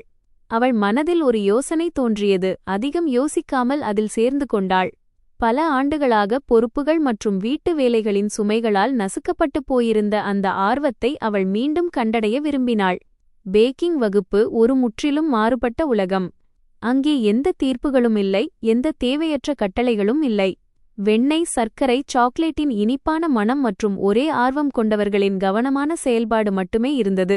பல ஆண்டுகளுக்குப் பிறகு முதன்முறையாக அனன்யா தனக்கு பிடித்த ஒன்றை செய்து கொண்டிருந்தாள். அது தனக்கு பிடித்திருக்கிறது என்பதற்காகவே. முட்டையை எப்படி அடித்து மென்மையாக மாற்றுவது, மாவை எப்படி பிசைவது, கிரீமை எப்படி அழகாக அலங்கரிப்பது என்று கற்றுக்கொண்டாள். கவனமும் பொறுமையும் தேவைப்பட்ட இந்த வேலைக்கு ஒரு அற்புதமான குணப்படுத்தும் சக்தி இருந்தது. அவள் கேக் செய்வதில் கவனம் செலுத்தும் போதெல்லாம் தன் கவலைகளையும் கடந்த காலத்தின் காயங்களையும் மறந்துவிடுவாள். வகுப்பின் பயிற்றுவிப்பாளர் ரியான் 30 வயது மதிக்கத்தக்க பிரெஞ்சு இந்திய வம்சாவளியைச் சேர்ந்த ஒரு மனிதர். அவருக்கு அடர்த்தியான சுருட்டை முடி, ஆழமான கண்கள் மற்றும் அன்பான புன்னகை இருந்தது. ஹர்ஷித்தின் ஆணாதிக்க மற்றும் முரட்டுத்தனமான சுபாவத்திற்கு நேர்மாறாக ரியான் மிகவும் பொறுமையாகவும் பண்பட்டவராகவும் இருந்தார். அவர் ஒருபோதும் மாணவர்களை கத்தி பேசியதில்லை, மாறாக மென்மையாக வழிகாட்டி ஊக்கப்படுத்தினார். அனன்யாவின் மறைந்திருந்த திறமையையும் நுணுக்கத்தையும் அவர் விரைவாக கண்டறிந்தார். அவள் கற்றுக்கொள்வது மட்டுமல்லாமல் சுவைகளை உணர்வதில் தனித்துவமான உணர்திறன் கொண்டிருந்தாள். மேலும் பொருட்களை சேர்ப்பதில் புதுமையான யோசனைகளை வழங்குவாள்.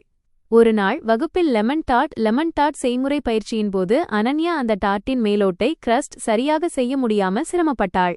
ரியான் அவளருகே வந்து எதுவும் சொல்லாமல் அவள் கைகளை பிடித்து மோல்டின் மீது அவள் விரல்கள் எவ்வளவு அழுத்தம் கொடுக்க வேண்டும் என்று சரிசெய்தார். அழுத்தம் சீராகவும் உறுதியாகவும் இருக்க வேண்டும், ஆனால் மிக பலமாக இருக்கக்கூடாது, இல்லையெனில் கிரஸ்ட் கடினமாகிவிடும் என்று அவர் மெதுவாக விளக்கினார். இதை மிகவும் நுணுக்கமான ஒரு பொருளை கையாள்வது போல உணர்ந்து செய்கின்றார். அவர் கைகளின் வெப்பம் அனன்யாவின் கைகளில் பரவியது. ஒரு விசித்திரமான கதகதப்பு அவள் இதயத் துடிப்பை ஒரு கணம் நிறுத்தியது. அவள் நிமிர்ந்து பார்த்து அவர் ஊக்கமளிக்கும் கண்களை சந்தித்தபோது அவள் முகம் சிவந்தது. அன்று வகுப்பு முடிந்ததும் அனன்யா தன் பொருட்களை சுத்தம் செய்து கொண்டிருந்தபோது ரியான் வந்து பேசத் தொடங்கினார். அவர் சற்று திக்கி ஆனால் மிகவும் அழகான இந்தியில், மிஸ் அனன்யா, பேஸ்ட்ரி செய்வதில் உங்களுக்கு இயற்கையான திறமை இருக்கிறது.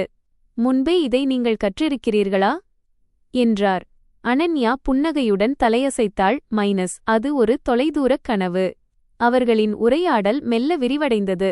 அவள் தனது சொந்த பேக்கரி ஒன்றை தொடங்கும் கனவை பற்றியும் அந்த பயணத்தை பற்றியும் பகிர்ந்து கொண்டாள். அவர்களுக்குள் பல பொதுவான விஷயங்கள் இருப்பது தெரிய வந்தது. குறிப்பாக கதைகளை சொல்லக்கூடிய, நினைவுகளை புதுப்பிக்கக்கூடிய உணவின் மீதான அன்பு அவர்களுக்கு பொதுவானதாக இருந்தது. ரியான் அனன்யாவின் கடந்த காலத்தை பற்றி அதிகமாக கேட்கவில்லை, ஆனால் அவளது வலிமையான வெளித்தோற்றத்திற்கு அடியில் ஒரு ஆழமான துக்கம் மறைந்திருப்பதை அவர் உணர்ந்தார். அதைக் கிளற அவர் முயற்சிக்கவில்லை, அமைதியாக அவளுடன் இருந்து அவளுக்கு ஒரு பாதுகாப்பான இடத்தை தந்தார். அனன்யா இத்தனை காலம் மற்றவர்களிடம் பெறாத ஒன்று, மரியாதை, அது அவளுக்கு கிடைத்தது. பயிற்சி வகுப்பின் முடிவில் ஒவ்வொரு மாணவரும் ஒரு இறுதி புராஜெக்ட் செய்ய வேண்டும். அனன்யாதான் சொந்தமாக ஒரு பேஸ்ட்ரியை உருவாக்க முடிவு செய்தாள். அதில் பிரெஞ்ச் மூஸ் நுட்பமும் வியட்நாமிய தாமரை மலரின் நுட்பமான சுவையும் இணைந்திருந்தது. அவளது கேக்கின் பெயர் அமைதியான ஏரி. அதன் மேற்பரப்பு நீரைப் போல தெளிவாகவும் மையத்தில் வெள்ளை சாக்லேட்டால் செய்யப்பட்ட தாமரை மலர்ந்தும் இருந்தது. ரியான் அந்த கேக்கின் முதல் துண்டை சுவைத்தபோது அவர் கண்கள் ஆச்சரியத்தில் மின்னின. தேயிலையின் லேசான கசப்பு, கிரீமின் இனிப்பு மற்றும் தாமரையின் மெல்லிய மணம் என அனைத்தும் கச்சிதமாக கலந்திருந்தன. அவர் அனன்யாவை பார்த்தார், அதில் பாராட்டும் மரியாதையும் இருந்தது. அவர் சொன்ன அந்த வாக்கியம் அவள் இதயத்தை தொட்டது. உங்களுக்கு இயற்கையான திறமை இருக்கிறது மிஸ் அனன்யா, அதை ஒருபோதும் வீணடிக்காதீர்கள். அந்த வாக்கியம் வெறும் பாராட்டு அல்ல, அது அவளது சுயமரியாதையின் அங்கீகாரம். அதைத்தான் அவள் நீண்ட காலமாக தேடிக்கொண்டிருந்தாள். ஹர்ஷித்திற்கு நீதிமன்ற சம்மன் ஒரு சோகமான திங்கட்கிழமை காலை கிடைத்தது. தபால்காரர் அவனிடம் ஒரு தடித்த மஞ்சள் நிற உரையை கொடுத்தார். அதில் பெருமையாக அச்சிடப்பட்டிருந்த மாவட்ட நீதிமன்றம், குருகிராம் என்ற வாசகத்தை பார்த்ததும் அவன் முகம் வெளிரியது. நடுங்கும் கைகளுடன் அவன் உரையை கிழித்தான். அவனது கண்கள் வெள்ளை காகிதத்தில் எழுதப்பட்டிருந்த சொற்களின் மீது நிலைத்திருந்தன. ஒருதலை பட்சமான விவாகரத்து மனு. அனன்யா கடந்த சில நாட்களாக அவன் மறக்க முயன்ற அந்த பெயர் இப்போது ஒரு சட்டபூர்வமான மற்றும் தெளிவான பிரிவினையைக் கோரி மிக துணிச்சலாக அவனுக்கு முன்னால் இருந்தது. தான் அவளுக்கு வழங்கிய அனைத்திற்கும் பிறகு அவள் தன்னையே நீதிமன்றத்திற்கு இழுக்கத் துணிந்துவிட்டாளா என்ற கோபமும் அவமானமும் அவனுள் கொதித்தன. அவனது ஆரம்பகால பதற்றத்தை விட அந்த ஆத்திரமே மேலோங்கி நின்றது. என் முதுகில் குத்த அவளுக்கு எப்படி துணிச்சல் வந்தது என்று கத்திக்கொண்டே அந்த மனுவை எடுத்துக்கொண்டு பைத்தியமாக வீட்டிற்கு ஓடினான். அந்த பேரழிவான தீபாவளிக்குப் பிறகு அவனது அம்மாவும் தங்கையும் இன்னும் அங்கேயே தங்கியிருந்தனர். கதவை திறந்ததும் அந்த காகிதங்களை மேஜையின் மீது வீசி, அம்மா பாருங்கள், உங்களது அந்த நல்ல மருமகள் விவாகரத்து கேட்கிறாள், என்னை கோர்ட்டுக்கு இழுக்கத் துணிகிறாள் என்று கத்தினான். விமலாதேவி அந்த மனுவை பறித்து மேலோட்டமாக வாசித்தார். தன் வழக்கமான பல்லவியை பாடத் தொடங்கினார். ஆனால் இம்முறை கூடுதல் கசப்புடன். கடவுளே, எவ்வளவு வெட்கங்கெட்டவள் இவள்! இந்த வீடு அவளுக்கு எல்லா வசதிகளையும் கொடுத்தது. நன்றி காட்டுவதற்கு பதிலாக இப்போது சொத்தை பங்கு கேட்கிறாள். இந்த வீடு அவளுடையது என்று நினைக்கிறாளா? ஹர்ஷித், எந்த காரணத்தைக் கொண்டும் அவளை ஜெயிக்க விடாதே. ஷாலினியும் தீயில் நெய்யை ஊற்றினாள். அவள் தன் அம்மாவைப் போலவே அதே தொனியில் சொன்னாள், ஆமாம் அண்ணே, கணவனை கைவிட்டு ஓடியவளுக்கு சொத்தில் என்ன உரிமை இருக்கிறது? அவளை காலி கையுடன் வெளியேற்ற நாம் அவள் மீது பால்டா வழக்கு தொடர வேண்டும். அப்போதுதான் அவளுக்கு புத்தி வரும். அவனது அம்மாவும் தங்கையும் சொன்ன விஷமான வார்த்தைகள் ஹர்ஷித்தின் கோபத்தை மேலும் தூண்டின. அவனால் எதையும் யோசிக்க முடியவில்லை. அவனது ஒரே நோக்கம் பழிவாங்குவது மட்டும்தான். தன் அதிகாரத்திற்குச் சவால் விட்ட அந்த பெண்ணை நசுக்க வேண்டும், அவள் தோற்றுத் திரும்ப வந்து காலில் விழுவதை பார்க்க வேண்டும் என்று துடித்தான். அதே மதியம் நண்பர் ஒருவரின் பரிந்துரையால் ஹர்ஷித் ஒரு வக்கீல் அலுவலகத்திற்குச் சென்றான். வக்கீல் திரு. வர்மா தந்திரமான தோற்றம் கொண்ட நடுத்தர வயது மனிதர். ஹர்ஷித் தன் பக்க நியாயங்களை மட்டும் மிகைப்படுத்தி கூறியதைக் கேட்ட வர்மா ஒரு அருவருப்பான திட்டத்தைச் சொன்னார். மிஸ்டர் ஹர்ஷித், கவலைப்படாதீர்கள். இது கடினமான வழக்கு அல்ல. நாம் அனன்யாவின் மீது பால்டா வழக்கு தொடரலாம். குடும்பத்தை கைவிட்டது உங்களுக்கு கடுமையான மன உளைச்சலும் பொருளாதார இழப்பும் ஏற்படுத்தியது என பல குற்றச்சாட்டுகள் சுமத்தலாம். மேலும் இந்த பிளாட் உட்பட சொத்துக்கள் அனைத்தையும் பிரித்து கேட்கலாம். திருமணமான 5 ஆண்டுகளில் வீட்டின் பராமரிப்பு மற்றும் அதன் மதிப்பு உயர்விற்கு உங்கள் பங்களிப்பு அதிகம் என்று நாம் வாதாடுவோம். இந்த திட்டம் ஹர்ஷித்தின் காயம்பட்ட ஈகோவிற்கு ஒரு மருந்து போல இருந்தது. மீண்டும் கட்டுப்பாட்டை பெற்றுவிட்டதாக அவன் உணர்ந்தான். அவளை அழுத்துவதற்கு நம் முதல் கட்டமாக நீங்கள் இருவரின் கூட்டு வங்கிக் கணக்குகளையும் உடனே முடக்க நீதிமன்றத்தை கோரலாம். வெளிநாட்டில் பணமின்றி தவிக்கும் ஒரு பெண் நூலருந்த பட்டம் போலத்தான். சீக்கிரமே அவள் திரும்ப வந்து சரணடைவாள் என்று வர்மா சதித்திட்டத்தோடு சொன்னார். ஹர்ஷித் வேகமாக தலையசைத்தான். பாரிஸில் அனன்யா கஷ்டப்பட்டு அழுது அவனிடம் மன்னிப்பு கேட்பது போன்ற பிம்பம் அவன் மனதில் எழுந்தது. அவன் அந்தச் சிந்தனையால் மகிழ்ச்சியடைந்து வர்மா சொன்ன அனைத்து ஆவணங்களிலும் கையெழுத்திட்டு முழு அதிகாரத்தையும் அவரிடம் ஒப்படைத்தான். இதற்கிடையில் அமைதியான புரோவென்ஸில் அனன்யா தன் பேக்கிங் நாட்களை ரசித்துக் கொண்டிருந்தாள். தனது முன்னாள் கணவன் தன் நாட்டில் தனக்கெதிராக ஒரு சட்டப்பூர்வமான புயலை உருவாக்கிக் கொண்டிருப்பது அவளுக்குச் சிறிதும் தெரியவில்லை. அவள் ரியான் மற்றும் பிற மாணவர்களுடன் சூரியகாந்தி வயலில் பிக்னிக் கொண்டாடிக் கொண்டிருந்தாள். தெற்கு பிரான்சின் தங்க நிற சூரிய ஒளியில் அவளது புன்னகை மிகவும் இயல்பாகவும் புத்துணர்ச்சியாகவும் இருந்தது. ஒரு அழகான மலர், சுவையான உணவு, சுவாரஸ்யமான உரையாடல் என சிறிய விஷயங்களில் மகிழ்ச்சியைக் காண அவள் கற்றுக்கொண்டாள். ஆனால் இந்த அமைதி நீண்ட நாள் நீடிக்கவில்லை. மாலை ஸ்டடி ரூமில் அமர்ந்திருந்தபோது அனன்யாவிற்கு வக்கீலிடமிருந்து ஃபோன் வந்தது. அவர் குரல் இன்னும் அமைதியாகத்தான் இருந்தது, ஆனால் வழக்கத்தை விட சற்று தீவிரமாக இருந்தது. வணக்கம் மிஸ் அனன்யா, சில புதிய முன்னேற்றங்கள் குறித்து உங்களுக்கு தெரிவிக்க வேண்டும். ஹர்ஷித் தரப்பிலிருந்து உங்கள் மீது குடும்பத்தை கைவிட்டது என்ற குற்றச்சாட்டுடன் பால்டா வழக்கு தொடரப்பட்டுள்ளது. மேலும் கவலைக்குரிய விஷயம் என்னவென்றால், நீங்கள் இருவரின் கூட்டு வங்கி கணக்குகளையும் முடக்குமாறு அவர் நீதிமன்றத்தில் கோரியுள்ளார். நீதிமன்றமும் அதை அனுமதித்துவிட்டது. இதைக் கேட்ட அனன்யா லேசாக புருவத்தை சுருக்கினாள். அவளது அமைதி வக்கீலையே ஆச்சரியப்படுத்தியது. அவர் தொடர்ந்தார், அவர்களது நோக்கம் தெளிவாக உள்ளது. உங்கள் பண ஆதாரத்தை துண்டித்து நீங்கள் திரும்பி வந்து அவர்களின் பாதகமான நிபந்தனைகளை ஏற்றுக்கொள்ளும்படி அழுத்தம் கொடுக்க நினைக்கிறார்கள். நீங்கள் நலமாக இருக்கிறீர்களா மிஸ் அனன்யா? உங்களுக்கு ஏதேனும் நிதி நெருக்கடி உள்ளதா? அனன்யா ஜன்னலுக்கு வெளியே பார்த்தாள். அங்கே இருண்ட வானத்தில் நட்சத்திரங்கள் மின்னிக் கொண்டிருந்தன. அவள் மெதுவாகச் சிரித்தாள். அது ஒரு குளிர்ந்த ஆனால் தன்னம்பிக்கை நிறைந்த சிரிப்பு. அவள் துளியும் பதற்றமடையவில்லை, ஏனென்றால் அந்த மனிதனின் தந்திரத்தை அவள் ஏற்கனவே கணித்திருந்தாள். தவிர அவளது சேமிப்புகள் அனைத்தும் ஹர்ஷித்திற்கு தெரியாத ஒரு தனிப்பட்ட கணக்கில் பாதுகாப்பாக இருந்தன. அவன் எடுத்த இந்த நடவடிக்கை அவளுக்கு பாதிப்பை ஏற்படுத்த தவறியது மட்டுமல்லாமல், இனிமேல் அவனிடம் எந்த தயவும் காட்டத் தேவையில்லை என்ற நியாயமான காரணத்தையும் அவளுக்கு கொடுத்துவிட்டது. அவள் உறுதியான மற்றும் கூர்மையான குரலில் பதில் சொன்னாள். நான் நலமாக இருக்கிறேன் வக்கீல் அவர்களே. இவ்வளவுதான் போதாது என்று அவன் நினைக்கிறான் என்றால் தயவு செய்து எனக்கு உதவுங்கள். நாம் எதிர்த்தாக்குதலை தொடங்குவோம். நூல் அருந்த பட்டம் யார் என்று அவனுக்கு உணர்த்த வேண்டிய நேரம் இது. அனன்யாவின் அமைதியான தன்னம்பிக்கை நிறைந்த குரலை கேட்ட வக்கீல் மனதிற்குள் அவளை பாராட்டாமல் இருக்க முடியவில்லை. இந்த பெண் பார்ப்பதற்கு சாதாரணமானவள் அல்ல என்பதை அவர் புரிந்து கொண்டார். மிஸ் அனன்யா, உங்களிடம் ஏதேனும் திட்டம் இருக்கிறதா என்று அவரது ஆர்வம் மேலோங்கி அவர் கேட்டார். அனன்யா எழுந்து அறைக்குள் உலாவத் தொடங்கினாள். அவளது எண்ணங்கள் தெளிவாக ஓடின. வக்கீல் அவர்களை அவன் கூட்டு வங்கிக் கணக்கை முடக்கியது நல்லதே. இனி நாம் எந்த தயவும் காட்டத் தேவையில்லை என்று அர்த்தம். கடந்த சில ஆண்டுகளாக ஹர்ஷித் தனது புராஜெக்ட் மேனேஜர் பதவியை தவறாக பயன்படுத்தி நிறுவனத்தின் நிதியை கையாடல் செய்து அந்த பணத்தை ஊரிலுள்ள தன் குடும்பத்திற்கு உதவியதாக நான் சந்தேகிக்கிறேன். வக்கீல் அமைதியாக இருந்தார். இது மிக கடுமையான குற்றச்சாட்டு என்பது அவருக்கு தெரியும். ஆதாரங்கள் இல்லையென்றால் இது அனன்யாவிற்கு எதிராக திரும்பிவிடும். அனன்யா தொடர்ந்தாள். அவள் குரல் ஏதோ ஒரு வேலை அறிக்கையை சமர்ப்பிப்பது போல உறுதியாக இருந்தது. எனக்கு நன்றாக நினைவிருக்கிறது. 2 ஆண்டுகளுக்கு முன்பு அவனிடம் திடீரென்று ஒரு பெரிய தொகை, சுமார் 3 லட்சம் வந்தது. அதை அவன் ஊருக்கு அனுப்பி தன் குலதெய்வ கோவிலை கட்டினான். பிறகு கடந்த ஆண்டு தன் பெரியப்பாவின் மகனுக்கு வீடு வாங்க சுமார் 5 லட்சம் கொடுத்தான். நான் கேட்டபோது அது புராஜெக்ட் போனஸ் என்று சொன்னான். ஆனால் அவன் நிறுவனத்தில் போனஸ் அவ்வளவு அதிகமாக இருக்க முடியாது என்பது எனக்கு தெரியும். அவன் தன் மற்றும் தன் குடும்பத்தின் கௌரவத்தை காக்க எதையும் செய்ய துணியும் ஒரு போலியான பெருமை கொண்ட மனிதன். அனன்யாவின் இந்த கடைசி வாக்கியம் வக்கீலின் மனதில் எதிரொலித்தது. அவர் உடனடியாக அந்த தகவலின் முக்கியத்துவத்தை புரிந்து கொண்டார். மிஸ் அனன்யா, இந்த தகவல் மிகவும் விலைமதிப்பற்றது. ஆனால் இதை நீதிமன்றத்தில் ஆதாரமாக மாற்ற நமக்கு மேலும் வலுவான சான்றுகள் தேவை.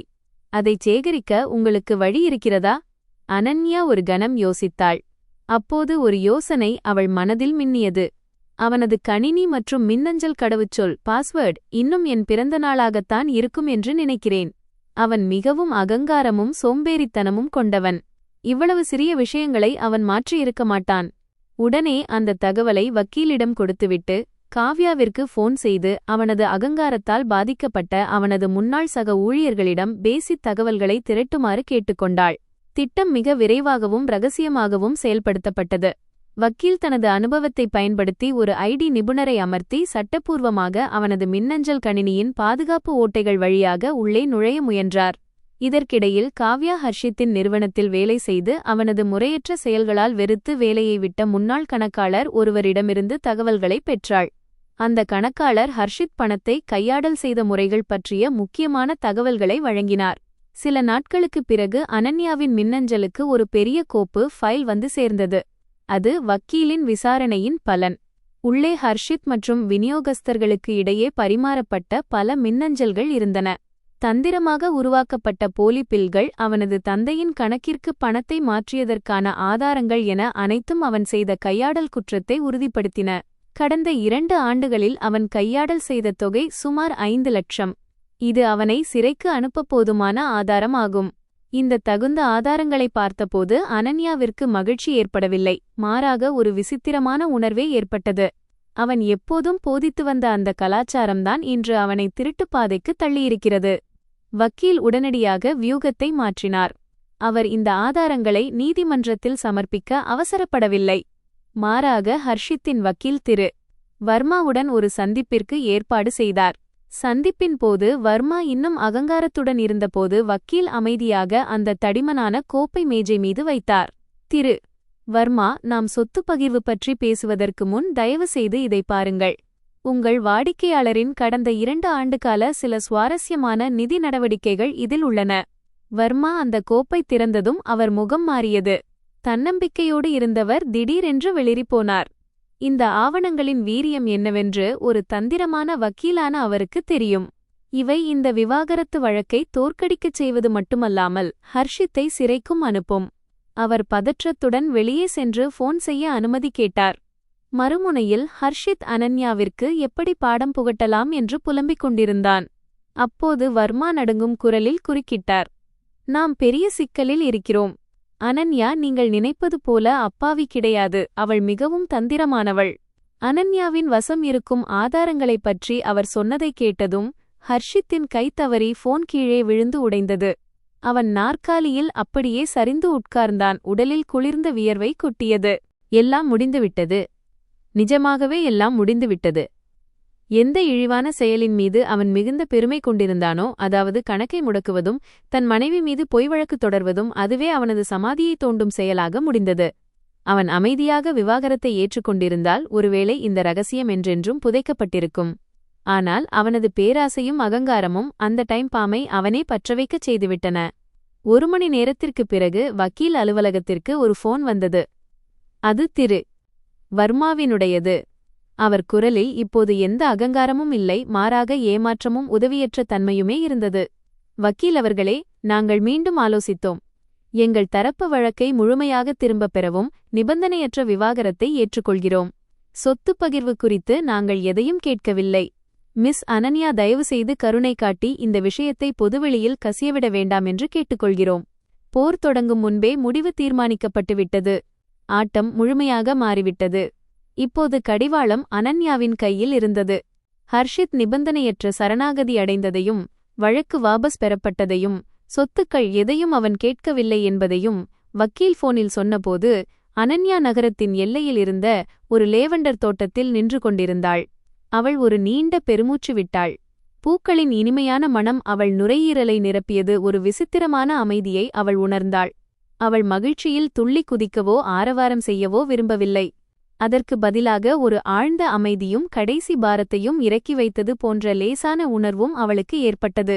அவள் எப்போதாவது நடக்க வேண்டும் என்று விரும்பாத அந்த போர் முடிவுக்கு வந்தது. அவள் வக்கீலிடம் அமைதியான குரலில் சொன்னாள், உங்கள் கடின உழைப்பிற்கு நன்றி. தயவு செய்து விவாகரத்து நடைமுறைகளை விரைவில் முடியுங்கள்.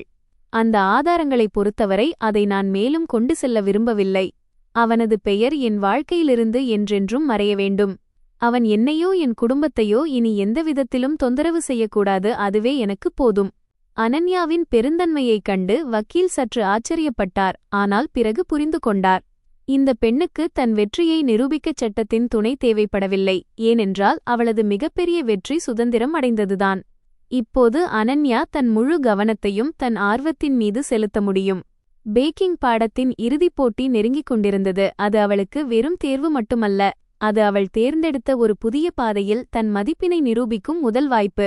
அவள் கற்ற பேஸ்ட்ரியை மீண்டும் செய்யாமல் தனது சொந்த முத்திரையை பதிக்கும் ஒரு புதிய பேஸ்ட்ரியை உருவாக்க முடிவு செய்தாள். அது அவளது கதையைச் சொல்லக்கூடியதாக இருக்க வேண்டும். அவள் தனது சிறிய சமையலறையில் பல நாட்கள் விடாமுயற்சியுடன் பரிசோதனை செய்தாள். தனக்கு அடைக்கலமும் ஆறுதலும் தந்த அந்த மண்ணின் சுவையை சிறந்த பேக்கிங் நுட்பத்துடன் இணைக்க விரும்பினாள். அப்போதுதான் லேவெண்டர் ஹனி மேக்கரோன் என்ற யோசனை பிறந்தது. மேக்ரோனின் மெல்லிய ஊதா நிறம் அவளுக்கு அமைதியை தந்த லேவெண்டர் வயல்களை பிரதிபலித்தது. அதன் உள்ளே இருந்த உள்ளூர் லேவெண்டர் தேன் மற்றும் கிரீமியான பட்டர் கிரீம் கலவை ஒரு அற்புதமான சுவையை கொடுத்தது. மேக்ரோன் செய்வது கடினம், அதற்கு ஒவ்வொரு கிராமிலும் துல்லியமும் பொறுமையும் தேவை. சில தொகுப்புகள் தோல்வியடைந்தன, ஆனால் அனன்யா மனத்தளரவில்லை. ஒவ்வொரு தோல்வியையும் ஒரு பாடமாக கருதினாள். ரியான் அடிக்கடி அவள் பயிற்சி செய்வதை பார்த்தார். அவர் தொழில்நுட்ப ஆலோசனைகளை தந்தது மட்டுமின்றி அவளது எண்ணங்களை மேலும் ஆழப்படுத்த உதவும் கேள்விகளையும் கேட்டார். அவர் அவளது தோல்வியுற்ற பேஸ்ட்ரியை பார்த்து புன்னகைத்து, தோல்வியைக் கண்டு அஞ்சாதீர்கள் மிஸ் அனன்யா. பேக்கிங்கில் சில நேரங்களில் தவறுகளே நம்மை மிகவும் சுவாரஸ்யமான கண்டுபிடிப்புகளுக்கு இட்டுச் செல்லும். மிக முக்கியமானது என்னவென்றால், அந்த பேஸ்ட்ரி மூலம் நீங்கள் அதை உண்பவருக்கு என்ன கதையைச் சொல்ல விரும்புகிறீர்கள் என்பதுதான் என்றார். அவரது கேள்வி அவளை தட்டி எழுப்பியது. அவள் வெறும் பேஸ்ட்ரியை செய்யவில்லை, தன் ஆன்மாவையும் தன் பயணத்தையும் அதில் புகுத்துகிறாள் என்பதை அவள் உணர்ந்தாள். இறுதியாக தேர்வு நாள் வந்தது. தேர்வு அறையில் சூழல் பதற்றமாகவும் அதே சமயம் உற்சாகமாகவும் இருந்தது. உலகம் முழுவதிலுமிருந்து 20க்கும் மேற்பட்ட மாணவர்கள் தங்கள் சிறந்த படைப்புகளுடன் வந்திருந்தனர். நடுவர்கள் புரோவென்ஸின் புகழ்பெற்ற பேஸ்ட்ரி செஃப்கள். அனன்யா தனது மேக்ரோன் தட்டை சமர்ப்பிக்கச் சென்றபோது அவள் இதயம் வேகமாக துடித்தது. ஆனால் அது ஒரு பலவீனமானவரின் பயமல்ல, தன் படைப்பை பெருமையுடன் வெளிப்படுத்தும் ஒரு கலைஞரின் உற்சாகம். வெளிர் ஊதா நிற மேக்ரோன்கள் நேர்த்தியாக அடுக்கப்பட்டிருந்தன. அவை வெள்ளை நிறத்தட்டில் விலைமதிப்பற்ற ரத்தினங்கள் போல தெரிந்தன. பிரதான நடுவர் அடர்த்தியான மீசையுடன் இருந்த கண்டிப்பான பிரெஞ்சுக்காரர் ஒரு மேக்ரோனை எடுத்தார். அதை மிகவும் உற்று நோக்கி கவனமாக வாயில் வைத்தார். அறை முழுவதுமே மூச்சை பிடித்துக்கொண்டு பார்த்தது. அவர் கண்களை மூடி அந்த சுவையை மெதுவாக ரசித்தார். பிறகு அவர் இதழ்களில் ஒரு அரிதான திருப்திகரமான புன்னகை அரும்பியது. அவர் தலையசைத்து மற்ற நடுவர்களிடம், அற்புதம், மேலோடு கிரஸ்ட் கச்சிதமாக முறுமுறுப்பாக இருக்கிறது, உள்ளே இருக்கும் ஃபில்லிங் மென்மையாக இருக்கிறது, இனிப்பு மிகவும் நேர்த்தியாக இருக்கிறது, லேவெண்டர் மற்றும் தேனின் கலவை மிகவும் நுட்பமானது, புரோவென்ஸில் ஒரு கோடைக்கால மதிய பொழுதில் உலாவச் செல்வது போன்ற உணர்வை தருகிறது என்றார். மற்ற நடுவர்களும் சுவைத்த பிறகு பாராட்டி தலையசைத்தனர். முடிவுகள் அறிவிக்கப்பட்டன. எதிர்பார்த்தபடியே அனன்யா பாடத்திட்டத்தில் முதலிடம் பெற்றாள். வகுப்பு முழுவதுமே கைதட்டல்களால் அதிர்ந்தது. ரியான் ஒரு மூலையில் நின்று அவளை பெருமையுடனும் அன்போடும் பார்த்து கொண்டிருந்தார். அனன்யா தன் சான்றிதழைப் பெற முன்னேறினாள். அவள் இதயம் தூய மகிழ்ச்சியால் நிறைந்திருந்தது. இது அவளது முதல் வெற்றி. இதற்கு ஹர்ஷித்துடனோ கடந்த கால சாதனைகளுக்கோ எந்த தொடர்பும் இல்லை. இது முழுமையாக அவளுடையது, அவளது திறமை மற்றும் உழைப்பினால் உருவானது. ஆனால் மிகப்பெரிய ஆச்சரியம் இன்னும் மிச்சமிருந்தது. சான்றிதழ் வழங்கிய பிறகு பிரதான நடுவர் மைக்ரோஃபோனை எடுத்து அறிவித்தார். மிஸ் அனன்யாவின் சிறந்த திறமையை பாராட்டி பாரிஸின் புகழ்பெற்ற லே ஜார்டின் பேஸ்ட்ரி கடை அவருக்கு தங்கள் முதன்மை கிளையில் 3 மாத கால சிறப்பு பயிற்சியை இன்டர்ன்ஷிப் வழங்க முடிவு செய்துள்ளது. உங்கள் தொழில் வாழ்க்கையை வளர்க்க இது ஒரு சிறந்த வாய்ப்பு. வாழ்த்துகள் மிஸ் அனன்யா. அறை மீண்டும் கரவொலியால் நிறைந்தது. அனன்யா அதிர்ச்சியில் உறைந்து போனாள். தன் காதுகளையே அவளால் நம்ப முடியவில்லை. லே ஜார்டின் தான் அவள் மிகவும் பாராட்டும் பேக்கரிகளில் ஒன்று. எதிர்கால பாதை ஒரு காலத்தில் இருண்ட நிச்சயமற்ற பாதையாக தெரிந்திருந்தது. இப்போது அது ஒரு அகலமான மற்றும் பிரகாசமான நெடுஞ்சாலையாக மாறியது. அனன்யா ஐரோப்பாவில் தன் முதல் வெற்றியின் சுவையை ரசித்துக் கொண்டிருக்க குருகிராமில் ஹர்ஷித் ஏமாற்றத்தின் பள்ளத்தில் மூழ்கிக் கொண்டிருந்தான். வக்கீலுடன் சில பதற்றமான ஃபோன் கால்களுக்குப் பிறகு அவன் சோபாவில் சடலமாக மணிக்கணக்கில் அமர்ந்திருந்தான். தன் குடும்பத்திடம் இந்த அவமானகரமான தோல்வியைப் பற்றிச் சொல்ல வேண்டியிருந்தது. அது மட்டுமல்ல, அது அவனை சிறைக்கம்பிக்கு பின்னும் தள்ளக்கூடும். விமலா தேவிக்கும் ஷாலினிக்கும் அனன்யாவிடமிருந்து 1 பைசா கூட கிடைக்காது என்பது மட்டுமல்லாமல் தாங்களே சிக்கலில் சிக்கப்போகிறோம் என்று தெரிந்ததும் அவர்களின் அணுகுமுறை 180 டிகிரி மாறியது. விமலா தேவி இப்போது அனன்யாவை திட்டி அழுவதில்லை. அவர் தனது முழு கோபத்தையும் ஒரு காலத்தில் மிகுந்த பெருமை கொண்டிருந்த தன் மகன் மீது திருப்பிவிட்டார். பயனற்றவனே, வீட்டை நாசமாக்கியவனே, கவனமாக இருக்க வேண்டுமென்று உன்னிடம் சொல்லவில்லையா? அவளது பணத்தை பெற முடியவில்லை என்பது போக இப்போது அவள் உன்னை சிறைக்கு அனுப்பப் போகிறாள். இந்த வீட்டின் கௌரவத்தை இன்னும் எவ்வளவுதான் குப்பையில் கொட்டப் போகிறாய் என்று அவள் கத்தினாள். இந்த விஷ வார்த்தைகள் ஹர்ஷித்தின் உடைந்த இதயத்தில் கத்தி போல குத்தின. எந்த தாய்க்காக அவன் கலாச்சாரத்தை காக்க வேண்டும் என்று எல்லாவற்றையும் பணயம் வைத்தானோ அதே தாயே இன்று அவனை ஒரு குப்பையைப் போல கருதினாள். நிலைமை தெரிந்ததும் மற்ற உறவினர்களும் மெல்ல மெல்ல ஒதுங்கத் தொடங்கினர். நலம் விசாரிக்கும் போன் கால்கள் குறைந்தன. விருந்தினர்களின் வருகை நின்றது. தீபாவளியன்று ஜனநெரிசலாக இருந்த அவனது பிளாட் இப்போது பயங்கரமான வெறுமையுடன் காட்சியளித்தது. தான் குடும்பத்தின் அன்பு என்று எதை நம்பினானோ அது வெறும் சுயநலமான உறவுகள் என்பதை ஹர்ஷித் அப்போதுதான் கசப்பான உண்மையுடன் உணர்ந்தான். அவன் பணம் கொடுத்துக் கொண்டிருந்தவரை மட்டுமே அவன் குடும்பத்தின் செல்லப்பிள்ளை, குலதெய்வம். ஆனால் இன்று அவன் வெறும் தோல்வியுற்ற மனிதனாகத் தெரிந்தான். கெட்ட செய்திகள் இத்துடன் நிற்கவில்லை. அனன்யா சட்டப்பூர்வமாக தொடராவிட்டாலும் அவன் செய்த கையாடல் ஆதாரங்கள் எப்படியோ கசிந்தன. ஏற்கனவே அவனது பணித்திறனில் அதிருப்தியிலிருந்த நிறுவன நிர்வாகம் தங்கள் கௌரவத்தை காப்பாற்றிக் கொள்ள இதையே ஒரு காரணமாக மாற்றிக்கொண்டது. ஒரு வாரம் கழித்து நிறுவனத்தின் மனிதவளத்துறையிலிருந்து HR ஒரு குளிர்ந்த மின்னஞ்சல் வந்தது. நிறுவன விதிகளின் கடுமையான மீறல் காரணமாக அவன் வேலையிலிருந்து நீக்கப்பட்டதாக அதில் கூறப்பட்டிருந்தது. அவன் 10 ஆண்டுகளுக்கும் மேலாக கட்டிக்காத்த அவனது தொழில்முறை வாழ்க்கை கண் இமைக்கும் நேரத்தில் இடிந்து விழுந்தது. குடும்பத்தால் கைவிடப்பட்ட பிறகு ஹர்ஷித் மது அருந்தத் தொடங்கினான். தாடி எடுப்பதையோ துணி மாற்றுவதையோ கூட அவன் விட்டுவிட்டான். தன் தோல்வியின் நினைவுகளே நிறைந்த அந்த அலங்கோலமான பிளாட்டில் நாள் முழுவதும் கிடந்தான். அந்நிய எண்களிலிருந்து அவன் அனன்யாவிற்கு போன் செய்யத் தொடங்கினான். நீண்ட குரல் செய்திகளை, வாய்ஸ் மெசேஜஸ் அனுப்பினான். சிலவற்றில் பரிதாபமாக மன்னிப்பு கேட்பான், சிலவற்றில் கசப்பான கெட்ட வார்த்தைகளை பேசுவான். அனன்யா, என் தவறுதான். ப்ளீஸ் திரும்பி வந்துவிடு, நான் மாறிவிடுகிறேன். விஷப்பெண்ணே, என் இந்த நிலைக்கு நீதான் காரணம். இப்போது சந்தோஷமா? ஆனால் பதில் என்னவோ மௌனம் மட்டும்தான். சேமிப்பு பணம் விரைவாக தீர்ந்தது. வீட்டு உரிமையாளர் அடுத்த மாத வாடகையை கேட்டார். அவனிடம் பணம் இல்லை. ஒரு காலத்தில் பெருமையாக கருதிய காரை விற்க வேண்டியிருந்தது. தன் கௌரவத்தை காட்ட வைத்திருந்த பிராண்டட் பொருட்களை விற்க வேண்டியிருந்தது. அனன்யாவின் சம்பளமும் அந்த முறையற்ற பணமும் இல்லாமல் தான் தரம் என்று கருதிய அந்த வாழ்க்கை முறையை தக்கவைக்க முடியாது என்ற கொடூரமான உண்மையை அவன் சந்தித்தான். அவன் நிஜமாகவே நடுத்தெருவுக்கு வந்தான். ஒருநாள் போதையில் போனை ஸ்க்ரோல் செய்து கொண்டிருந்தபோது தற்செயலாக காவ்யாவின் சமூக ஊடகப் பக்கத்தை பார்த்தான். அது புரோவென்ஸில் நடந்த பேக்கிங் பயிற்சி வகுப்பின் நிறைவு விழா புகைப்படத் தொகுப்பு. அதில் முதல் புகைப்படத்தில் ஒரு கேக்குடன் அனன்யாவை பார்த்தான். மேடையில் விருது வாங்கிக் கொண்டிருந்தாள். கையில் சான்றிதழ், முகத்தில் பிரகாசமான தன்னம்பிக்கை நிறைந்த புன்னகை. அவள் முன்பை விட அதிக அழகாக இருந்தாள். அவனுடன் வாழ்ந்த அந்த 5 ஆண்டுகளில் அவன் கண்டிராத ஒரு சுதந்திரமும் மகிழ்ச்சியும் அந்த புன்னகையில் இருந்தது. அவள் கண்கள் தெளிவாக இருந்தன. அதில் கோபமோ அல்லது மூச்சுத்திணறலோ இல்லை. அந்த புகைப்படம், அந்த புன்னகை ஹர்ஷித்திற்கு எல்லாவற்றையும் விட கொடூரமான சித்திரவதையாக இருந்தது. அது அவனது பரிதாபகரமான நிலைக்கு முற்றிலும் முரணாக இருந்தது. அவள் உயரே பறந்து கொண்டிருந்தாள். அவன் சேற்றில் மூழ்கிக் கொண்டிருந்தான். பொறாமை, கோபம் மற்றும் ஏமாற்றம் ஆகியவை ஒன்றாக சேர்ந்து அவனை பைத்தியமாக்கின. அவன் ஒரு காயம்பட்ட விலங்கைப் போல கத்திவிட்டு தன் போனை சுவரில் பலமாக வீசி எறிந்தான். திரை உடைந்து சிதறியது. அது அவன் வாழ்க்கையைப் போலவே இருந்தது. அகங்காரத்தின் சுவர், குடும்பத்தின் சுவர், தொழிலின் சுவர் என அனைத்தும் இடிந்து விழுந்திருந்தன. பிரமாண்டமான மற்றும் வளமான பாரிஸ் நகரம் தொழில்முறை சமையலறைகளில் மிகவும் கடினமாக இருந்தது. அனன்யா லே ஜார்டின் கடையில் தனது பயிற்சியை, இன்டர்ன்ஷிப் தொடங்கியபோது புரோவென்ஸின் கற்கும் சூழலுக்கும் நிஜ உலகின் போட்டிக்கும் உள்ள பெரும் வித்தியாசத்தை புரிந்து கொண்டாள். அங்கே மென்மையான ஊக்கங்களோ அல்லது கட்டுப்பாடற்ற பரிசோதனைகளோ இருக்கவில்லை. மாறாக அழுத்தம் நிறைந்த வேலை, இரும்பு போன்ற ஒழுக்கம் மற்றும் மில்லிமீட்டர் அளவு கூட மாறாத கடுமையான தரக்கட்டுப்பாடுகள் இருந்தன. போட்டியில் அவளை பாராட்டிய ஹெட்செஃப் மேத்யூ இப்போது ஒரு கடுமையான தளபதியாக மாறினார். அவரது கூர்மையான கண்கள் மிகச்சிறிய தவறை கூட விட்டுவைக்கவில்லை. ஒரு இன்டர்னாக அனன்யாவிற்கு மிகவும் அடிப்படையான மற்றும் சலிப்பான வேலைகளே வழங்கப்பட்டன. அவள் நாள் முழுவதும் டஜன் கணக்கான கிலோ ஸ்ட்ராபெரிகளை சுத்தம் செய்வதிலும், வெட்டுவதிலும், வெள்ளி அச்சுகளை சுத்தம் செய்வதிலும் அல்லது மற்ற செஃப்களுக்கு தேவையான பொருட்களை துல்லியமாக அளவிடுவதிலும் கழித்தாள். இந்த சமையல் அறையில் அவள் ஒரு போட்டியின் வெற்றியாளர் என்பது யாருக்கும் கவலையில்லை.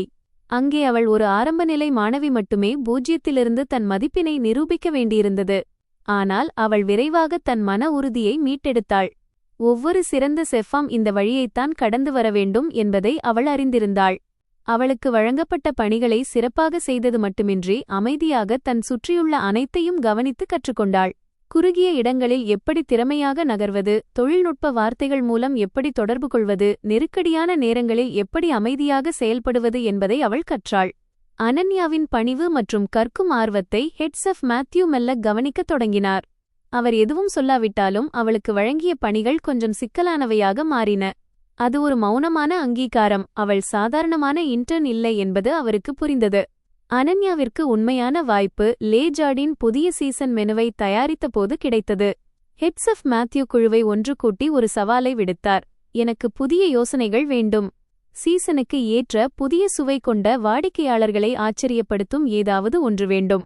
பழைய சலிப்பூட்டும் விஷயங்களை எனக்கு தராதீர்கள். மற்ற செஃப்கள் சாக்லேட் மற்றும் பழங்கள் போன்ற வழக்கமான யோசனைகளுடன் போராடிக் கொண்டிருக்கையில் அனன்யாவின் மனதில் தன் நாட்டின் ஒரு சுவையான நினைவொன்று தோன்றியது. டிராகன்வெல் தேநீர். கிழக்கு ஆசியாவின் தேநீர் கலை நுணுக்கத்தையும் பிரான்சின் சிறந்த பேக்கிங் நுட்பத்தையும் ஏன் இணைக்கக்கூடாது என்ற துணிச்சலான யோசனை அவளுக்கு வந்தது. டிராகன்வெல் தேநீர் கலந்த மில்ஃபோய் செய்ய முடிவு செய்தாள். இது ஒரு சவாலான விஷயம், ஏனெனில் தேநீரின் கசப்பு கலந்த சுவையை மிலேஃப்யூயின் கிரீம் மற்றும் வெண்ணெயின் இனிப்புச் சுவையுடன் சமநிலைப்படுத்துவது மிகவும் கடினம். வேலை நேரம் முடிந்த பிறகும் அவள் பேக்கரியின் ஒரு சிறிய மூலையில் தங்கித் தன் செய்முறையை மீண்டும் மீண்டும் பரிசோதித்தாள். அவள் பலமுறை தோல்வியடைந்தாள். சில சமயம் கிரீம் கசப்பாக இருந்தது, சில சமயம் தேநீரின் சுவை மிகக் குறைவாக இருந்தது. சில இரவுகளில் அவள் ரியானுக்கு ஃபோன் செய்து தன் சிரமங்களை பகிர்ந்து கொண்டாள். ரியான் எப்போதும் பொறுமையாக கேட்டுவிட்டு அவளுக்கு தீர்வைச் சொல்லாமல் ஒரு கேள்வியை மட்டும் கேட்பார். நீ ஒரு கப் டிராகன்வெல் தேநீர் குடிக்கும்போது உனக்கு எப்படி உணர்கிறாய்? அந்த உணர்வை உன் கேக்கில் கொண்டு வா. ரியானின் வார்த்தைகள் அவளுக்குள் ஒரு தெளிவை கொடுத்தன. அவள் நுட்பங்களுக்கு டெக்னிக் மட்டுமே அதிக முக்கியத்துவம் கொடுத்துவிட்டு பேஸ்ட்ரியின் ஆன்மாவை மறந்துவிட்டதை உணர்ந்தாள். தேநீரின் கசப்பு அது அவளது கடந்த காலவலியின் அடையாளம் அல்லவா? கிரீமின் இனிப்பு அது அவள் இப்போது வாழ்ந்து கொண்டிருக்கும் புதிய வாழ்க்கை அல்லவா? கசப்புக்கும் இனிப்புக்கும் இடையே உள்ள சமநிலைதான் வாழ்க்கை. அவள் செய்முறையை மாற்றினாள். தேநீர் ஊறிய நீரை மட்டும் பயன்படுத்தாமல் உயர்தரமான டிராகன்வெல் தேயிலைகளை பொடி செய்து பட்டர் கிரீமில் சேர்த்தாள். அது பரிச்சயமான அதே சமயம் புதிய சுவையை உருவாக்கியது. மொறுமொறுப்பான கிரஸ்ட், மென்மையான கிரீம் மற்றும் நாவின் நுனியில் தங்கும் அந்த புதிய பச்சை தேயிலையின் சுவை. படைப்பைச் சமர்ப்பிக்கும் நாள் வந்தது. ஹெட் செஃப் மேத்யூ மற்றும் குழுவினரின் முன்னால் அவள் கேக்கை கொண்டு வந்தாள். மெல்லிய பச்சை நிறத்திலிருந்த அந்த மிலேஃப்யூயை அனைவரும் சந்தேகத்துடன் பார்த்தனர். ஒரு பிரெஞ்சு செஃப், மிலேஃப்யூயில் தேநீரா? விசித்திரமாக இருக்கிறதே என்று முணுமுணுத்தார். ஹெட் செஃப் மேத்யூ எதுவும் பேசவில்லை. ஒரு சிறிய துண்டை கட் செய்து அதன் அமைப்பை ஆராய்ந்து மெதுவாக வாயில் வைத்தார். சமையலறை முழுவதும் அமைதி நிலவியது. அவர் மிகவும் நிதானமாக மென்று சுவைத்தார். அவரது அடர்த்தியான புருவங்கள் முதலில் சுருங்கி பிறகு விரிந்தன. அவர் முட்கரண்டியை வைத்துவிட்டு நேராக அனன்யாவின் கண்களை பார்த்தார். அங்கே அவர் மறைக்க முடியாத ஆச்சரியம் தெரிந்தது. அவர் மெதுவாக தலையசைத்தார். அற்புதம்! இது உண்மையிலேயே ஒரு சிறந்த யோசனை. குழுவினரை பார்த்து அவர் தொடர்ந்தார். வெண்ணெயின் வளம், கிரீமின் இனிப்பு மற்றும் தேநீரின் கசப்புச் சுவை என இதில் கச்சிதமான சமநிலை உள்ளது. இது சிக்கலானது, நேர்த்தியானது, ஆச்சரியம் நிறைந்தது. நான் தேடிக்கொண்டிருந்ததும் இதுதான். ஹெட் செஃப் மேத்யூவின் பாராட்டு அவளுக்கு கிடைத்த மிக உயர்ந்த பதக்கம் போன்றது. அவர் அனன்யாவின் கேக்கை அங்கீகரித்தது மட்டுமன்றி லே ஜார்டின் புதிய சீசன் மெனுவின் முக்கிய ஈர்ப்பாக அதை அறிவித்தார். அனைவரும் முன்னிலையில் அவளது படைப்பாற்றலை புகழ்ந்தார். அன்று மாலை அவள் கிளம்பும்போது ஹெட் செஃப் மேத்யூ அவளை அழைத்து கண்களில் மரியாதையுடன் சொன்னார். மிஸ் அனன்யா, நாளை முதல் நீங்கள் சாதாரண வேலைகளை செய்ய தேவையில்லை. நமது மிலேஃப்யூயி பேஸ்ட்ரி வரிசை முழுவதையும் நீங்கள் கவனிக்க வேண்டும் என்று விரும்புகிறேன். டிராகன்வெல் தேநீர் மிலேஃப்யூயின் உற்பத்தியையும் மேம்படுத்தி அதை முன்னின்று நடத்துங்கள். என்னை ஏமாற்றாதீர்கள். அனன்யா தலைவணங்கினாள். அவள் இதயம் நன்றியால் நிறைந்திருந்தது.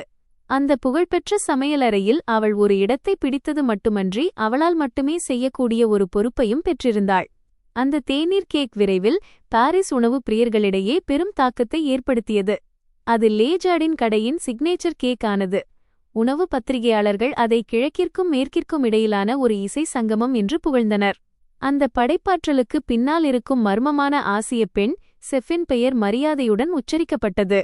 அவள் இப்போது பயந்த இன்டர்ன் அல்ல, ஹெட் செஃப் மேத்யூ நம்பும் பல பொறுப்புகளை தோளில் சுமக்கும் படைப்புக் குழுவின் முக்கியமான உறுப்பினராகிவிட்டாள்.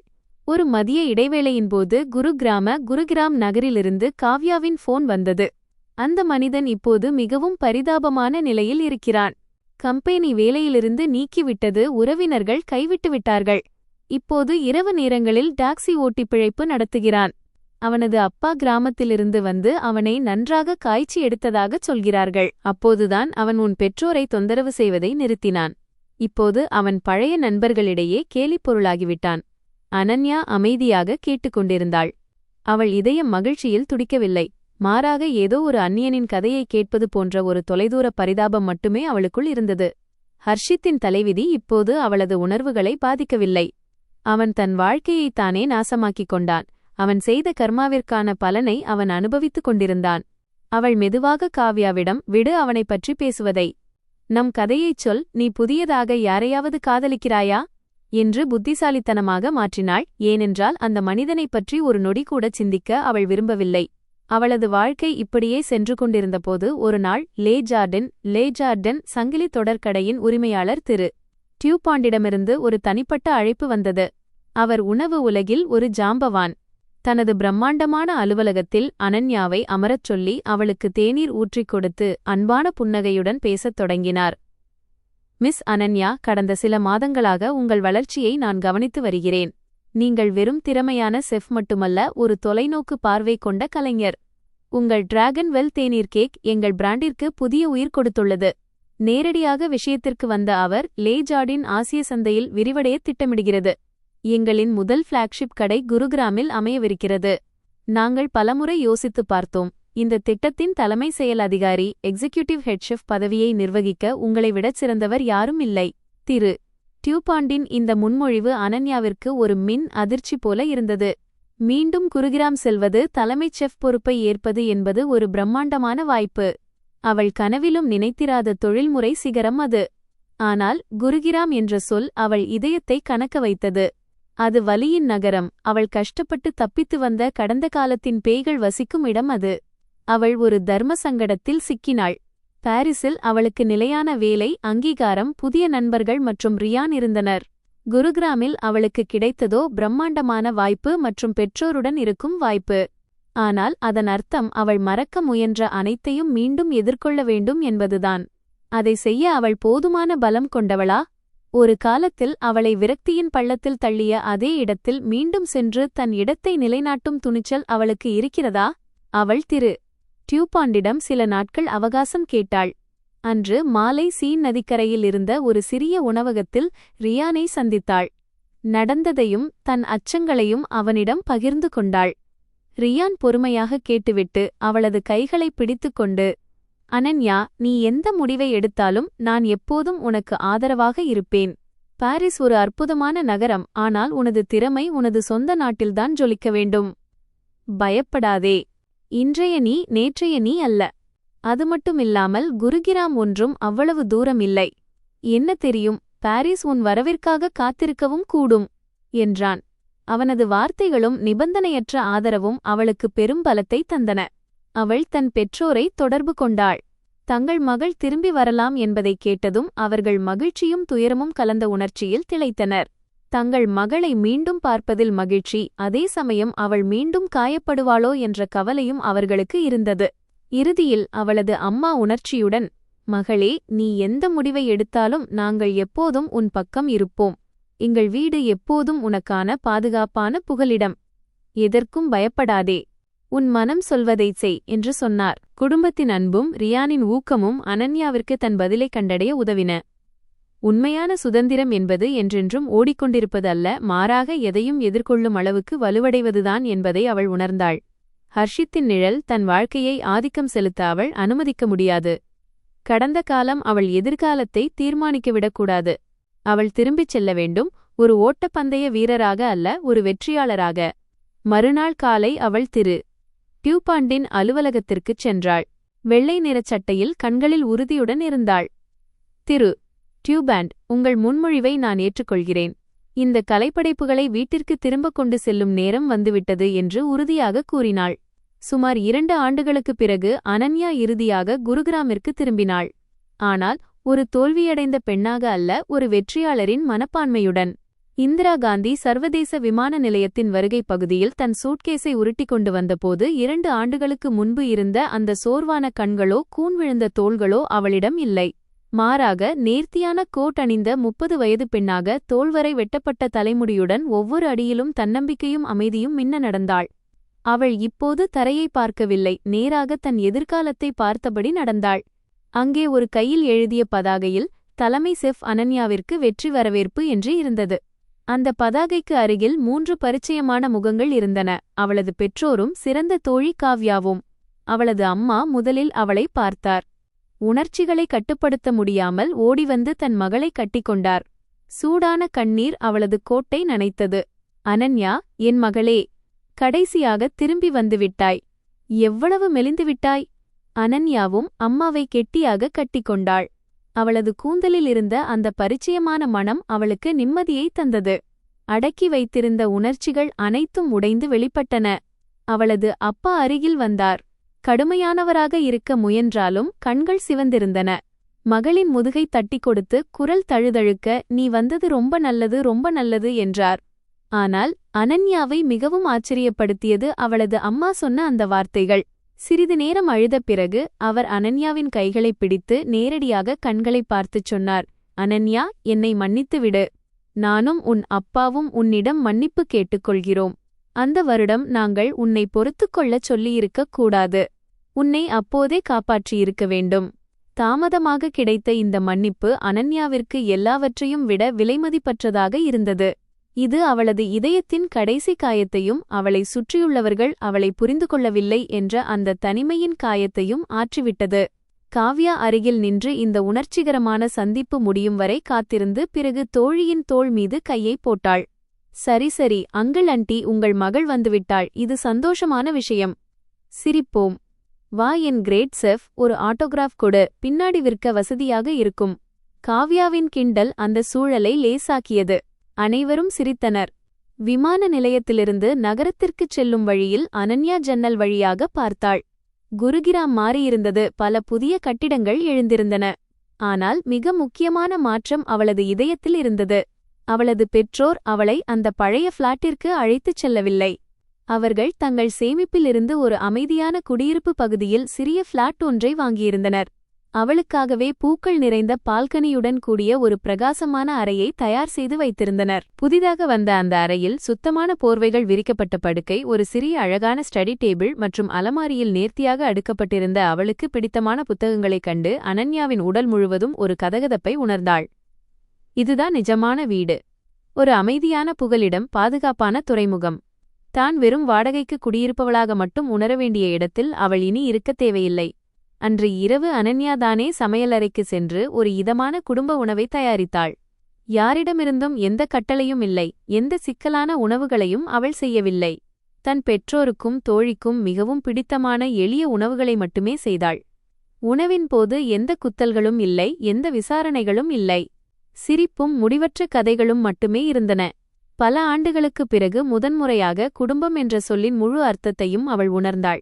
மகிழ்ச்சி என்பது சில நேரங்களில் பெரிய விஷயம் அல்ல, உங்களை உண்மையாக நேசிப்பவர்களுடன் அமைதியாக அமர்ந்து உணவு உண்பதுதான்.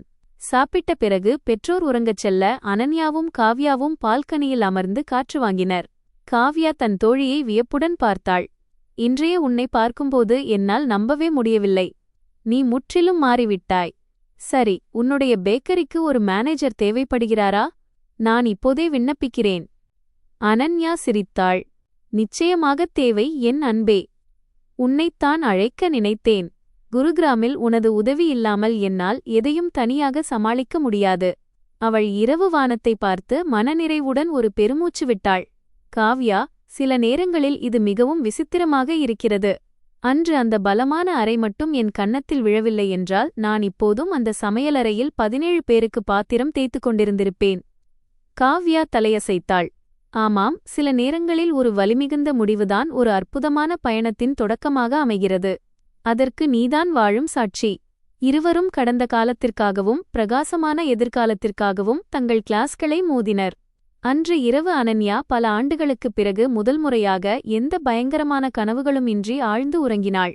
3 மாதங்களுக்குப் பிறகு அனன்யா முழு ஆர்வத்துடன் கனவு கண்ட அந்த திட்டம் திறப்பு விழாவிற்கு தயாராக இருந்தது. அந்த பேக்கரி நகரின் மையப்பகுதியில் ஒரு அழகான தோட்டம் கொண்ட பழைய பங்களாவில் அமைந்திருந்தது. அனன்யா வடிவமைப்பில் தொடங்கி பணியாளர்கள் தேர்வு மற்றும் வரவேற்பு என ஒவ்வொரு கட்டத்திலும் தானே பங்கேற்றாள். அது வெறும் பேஸ்ட்ரி கடை மட்டுமல்ல, பிரெஞ்சு மற்றும் ஆசிய கலாச்சாரத்தின் நேர்த்தியான சங்கமம் கொண்ட ஒரு கலைப்படைப்பாக இருக்க வேண்டும் என்று அவள் விரும்பினாள். நீல நிற பீங்கான் தேநீர் செட்கள், தோட்டத்தில் தொங்கும் பட்டுலேந்தர்கள், பணியாளர்களின் நவீன குர்தி சீருடை என ஒவ்வொரு சிறிய விஷயத்திலும் கவனம் செலுத்தினாள். திறப்பு விழாவன்று பேக்கரி பெரும் வரவேற்பை பெற்றது. காலை முதலே பத்திரிகையாளர்கள், உணவு வலைப்பதிவர்கள் மற்றும் அனன்யாவின் கதையை ஊடகங்கள் மூலம் அறிந்த ரசிகர்கள் என பலர் நீண்ட வரிசையில் நின்றனர். தையல்காரர் தைத்த வெள்ளை செஃப் ஜாக்கெட் அணிந்து தலையை நேர்த்தியாக கொண்டை போட்டுக்கொண்டு அனன்யா தன்னம்பிக்கையுடனும் தொழில்முறை திறனுடனும் சமையலறையை வழிநடத்தினாள். அவள் இப்போது அமைதியாக சமைக்கும் அந்த பெண் அல்ல, தன் கப்பலை செலுத்தும் கேப்டன். காவ்யா ஸ்டோர் மேனேஜராக மிகவும் சுறுசுறுப்பாகச் செயல்பட்டாள். அனன்யாவின் டிராகன் வெல் தேநீர் மிலே ஃபியூயிக்கு கிடைத்த வரவேற்பு அற்புதம்.